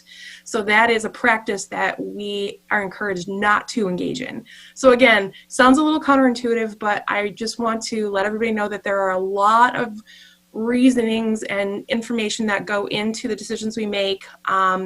And we appreciate everybody's requests, and we're so happy that you all want meetings more in front of people, and we will do what we can to make that happen in a way that makes sense for us and the kind of social media that we do. So that's all. All right, thank you both for your professional insights and follow-up. Next, we have our DDA Director, Lena Stevens. Good evening. Happy to be back again. Again, Lena Stevens, Director of the DDA. Couple of updates. I'll try to keep it short, but we've got some fun stuff going on. I want to make sure y'all knew about it and had a chance to ask any questions about what might be going on in the downtown. We've got what we're calling Park at 165. So that's the open space at 9 Mile and Bermuda with generous permission from the Dorfman family. That space has been activated with chairs, picnic tables, bleachers, and tree stumps if you haven't been out there this week. And that is owed entirely to the work of Summer Reilly, our engagement manager, and the DPW department, who supported her like crazy while I was gone. I owe them sandwiches or something to thank them for their work. The library courtyard has been activated with furniture. We have furniture coming for the 9 Mile pedestrian alley that connects Troy Street to 9 Mile. And if you haven't been there in the evening, which I haven't because I fall asleep at 9 o'clock at night, the rainbow lights have been swagged over top. So those lights that were on the dot fence are now swagged over top of that alley, and they look absolutely fantastic. And again, that was entirely from DPW, which is really cool. We've got a lot of our business outreach going on. We continue to field, general kind of emails and questions. We got 300 of those PPE toolkits out to the businesses with the generous help of Joy Wells with the chamber to get those actually distributed. We've got the social distancing signs. I don't know if anybody's seen the new signs that say, "Hey, Ferndale, we care." We're really trying to take an approach to outreach that focuses instead on that we're doing these, we're enforcing mask requirements, we're enforcing social distancing because we care. We canceled events because we care. That is the approach that we're coming from. And we're also spreading the news that round 3 of the small business recovery grants are currently active. with Oakland County. So we're trying to get, as much financial information out there. So just a few pings that I'd like to put in front of you on what we've got coming up. On Thursday, we have a meeting with the DDA Board of Directors. We're going to be discussing social districts, which are the outdoor areas where we will designate what's called common areas within the social districts, where businesses will be able to sell and patrons will be able to consume alcohol. So the idea is looking at that as an option that the state of Michigan has given us to create more social distancing space outside. We're also looking to launch our PPE marketplace using the funding that was generated during the Patronicity crowdsourcing campaign. If you remember, that seems like a long time ago, but that was in May and June, and we have about $21,000 in total that we've put together from that, and also some grants to hopefully launch a marketplace where businesses can come and get PPE for free, kind of in a shopping spree. We're going to be talking about payment in lieu of parking. That's a discussion that I think is ripe to happen. So talking to the DDA board and see how they feel about that and kind of have those preliminary discussions. And then, of course, we would normally be kind of moving into our fall and winter events.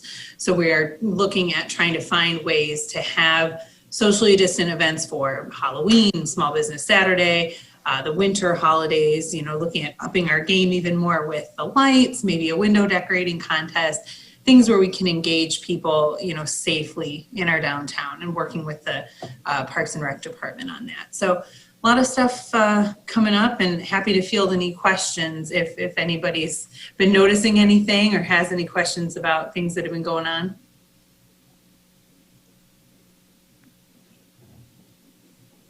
Okay, well, with that, I'm always around, and Lena at downtownferndale.com for anybody who's interested. Feel free to shoot me an email, and we'll get you what you need. All right, next we have DPW Deputy Director Dan Antosik to give an update on DPW projects. Good evening, Mayor and Council. So just a quick update. I know we got a lot going on as far as projects go within the city of Ferndale this year, but as far as our local paving and water main project, we're looking to have pretty much substantial completion of all construction done come late September. Burdette project is coming along quite well. So as far as the water main goes, so come mid-September, and in these coming weeks, we'll really be focusing on lawn restoration and stuff like that and wrapping those projects up. So we're really looking forward to that. And that also goes the same for our cured in place pipe that we got going on. We're looking to have this fiscal year's portion of that project completed here within the coming month too. So we're looking forward to getting all those projects tied up and then making a nice little pivot into leaf season. So stay on the lookout for that. Don't be putting any of that stuff out on the curb just yet. Granted, we're still in the middle of summer, but either way, compost, we'll keep putting that stuff out in the parks until we get a little bit later on in the fall, now that we have replenished our stock from Sakura. Thank you, Dan. Next we have Fire Chief Jack Shea. Good evening, Mayor and Council. Just a friendly reminder to the community to if anyone smokes any kind of smoking material, to discard that appropriately. We've had 5 or 6 fires, all related to smoking materials, that had either caught something combustible like wood chips on the side of the house, or garbage, or even a couch. Ended up causing a lot of damage to several homes around here. We just want people to be careful. Everything's preventable. And I'd like to make an announcement that the fire marshal received several dozen fire smoke alarms and CO detectors from the state of Michigan. The state of Michigan received a grant from FEMA, and they shared that with municipalities who had requested fire smoke alarms. We're willing to set those up in anyone's home in the community, and you can simply request that by contacting the fire marshal 248-546-2510, extension 302, and he'll set an appointment up to make your house safer. Thank you.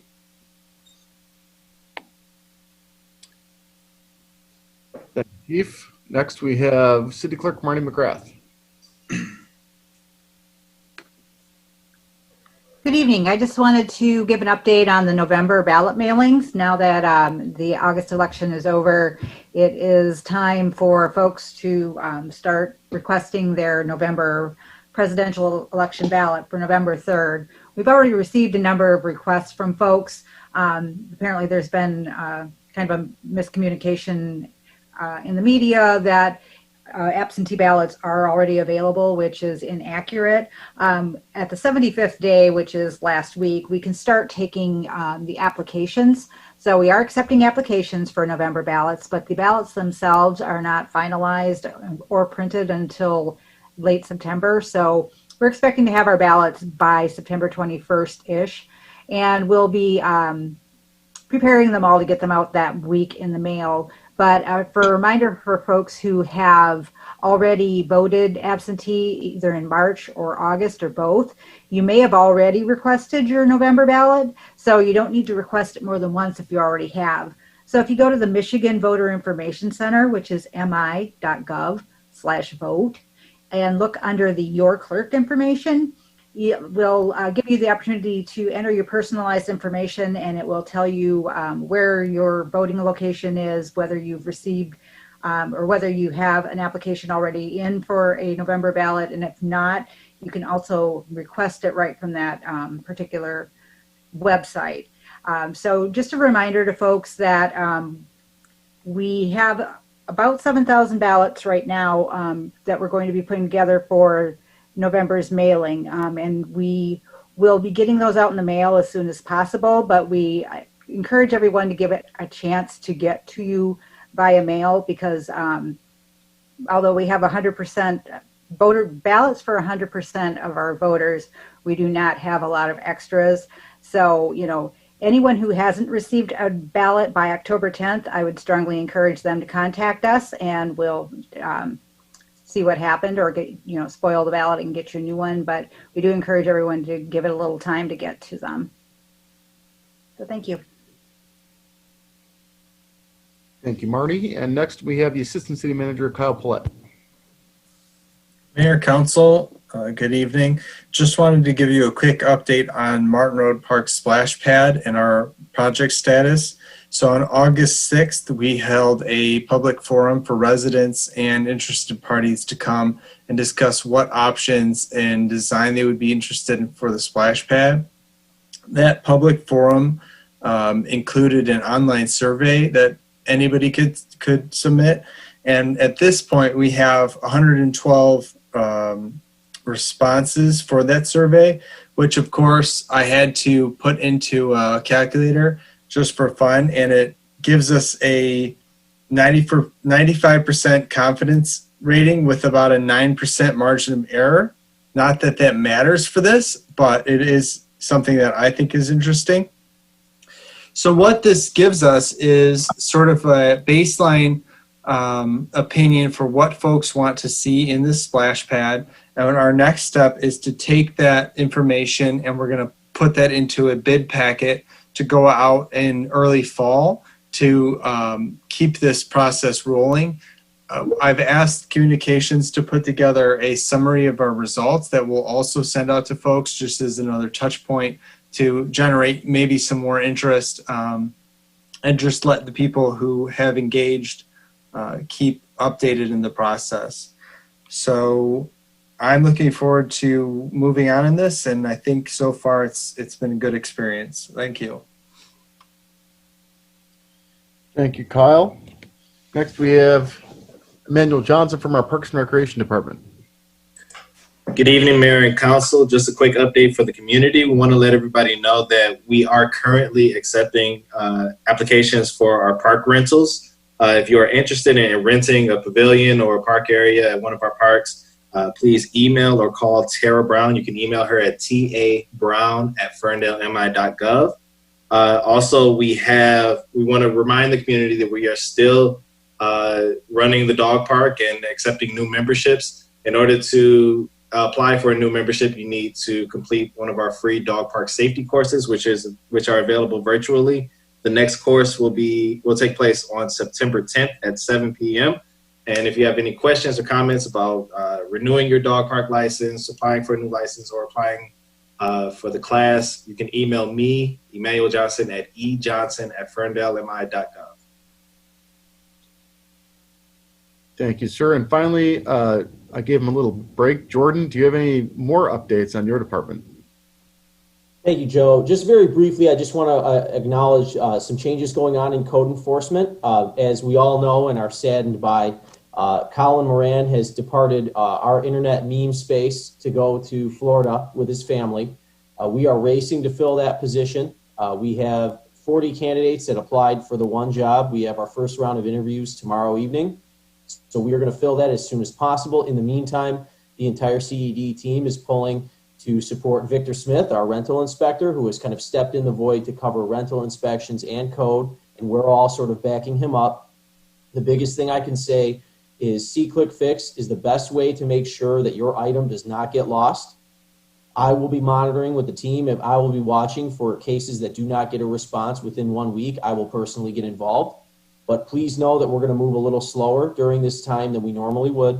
But we are racing to get that job filled by someone who understands our community and how we want to do code enforcement and how we want to work with our residents as we look at compliance, but also partnership with each homeowner, each renter, everyone in the city. So we're working on that. I just want to let folks know to please pardon our dust, but know that we are looking at every concern that gets opened, and we will follow up as soon as possible.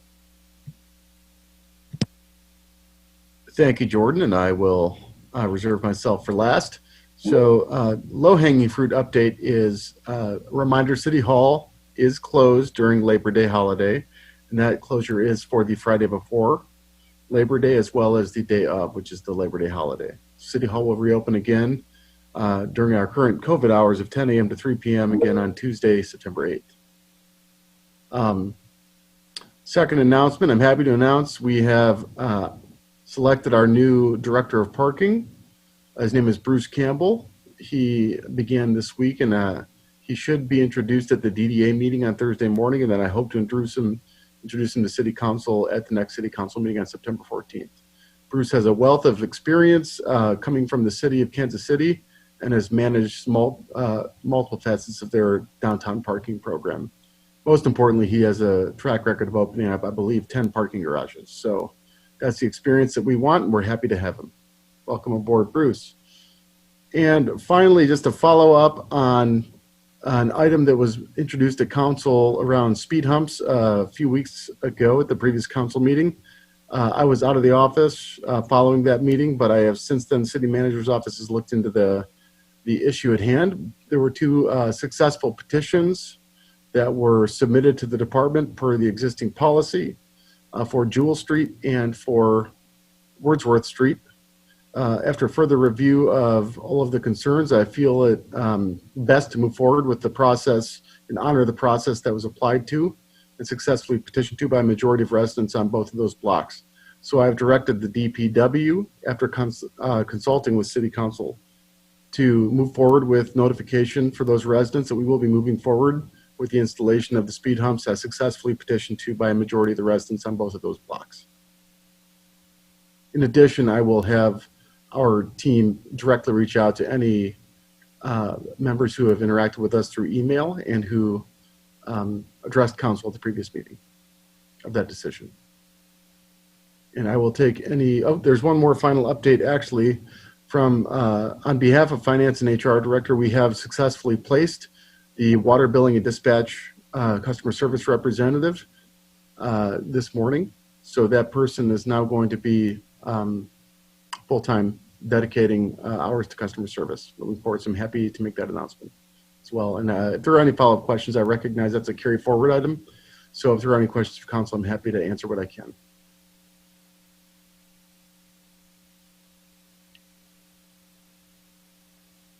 Okay. Thanks, Joe. Thanks, Joe, and thanks everybody, staff. So I'm going to start with Mayor Pro Tem Leaks May tonight. Anything from you for comment tonight? Actually, I don't have anything tonight, but thank you. Excellent. Councilwoman Mikulski. I also have nothing tonight. Excellent. Councilman Polika. 3 times the charm. I have nothing this evening.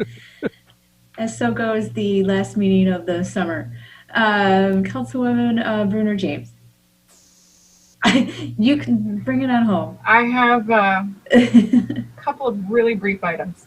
I mentioned at the last meeting that there is a survey for input from Southeast Michigan Council of Governments. I shared it on my page shortly after that meeting. And then Councilwoman Mikulski shared it with a little more graphic savvy. So if you want to find that survey and take it and have your voice heard on how SEMCOG should prioritize its budget priorities, go to Laura Mikulski, Ferndale City Councilwoman. It's easier to find there than on my page. Speaking of social media, I have done a lot of reading and learning about some of the things that we talked about earlier in housing policies and the intersection with systemic racism. I hope within the next couple of days to put together some of those links and articles to share on my page if people are interested in those topics and want to read more about it. It doesn't hurt to share some of the things that I have been reading or viewing. And then the final thing is Ferndale Inclusion Network is holding an event this Thursday focusing on the Ferndale Public Schools resolution on racism as a public health crisis. If you are interested in participating in that community discussion, go to the Ferndale Inclusion Network Facebook page. I believe you have to register through Zoom ahead of time for that event, so please do so that the facilitators can plan. I'm hoping to be there, but I'm also having oral surgery that day, so I can't promise. We'll see.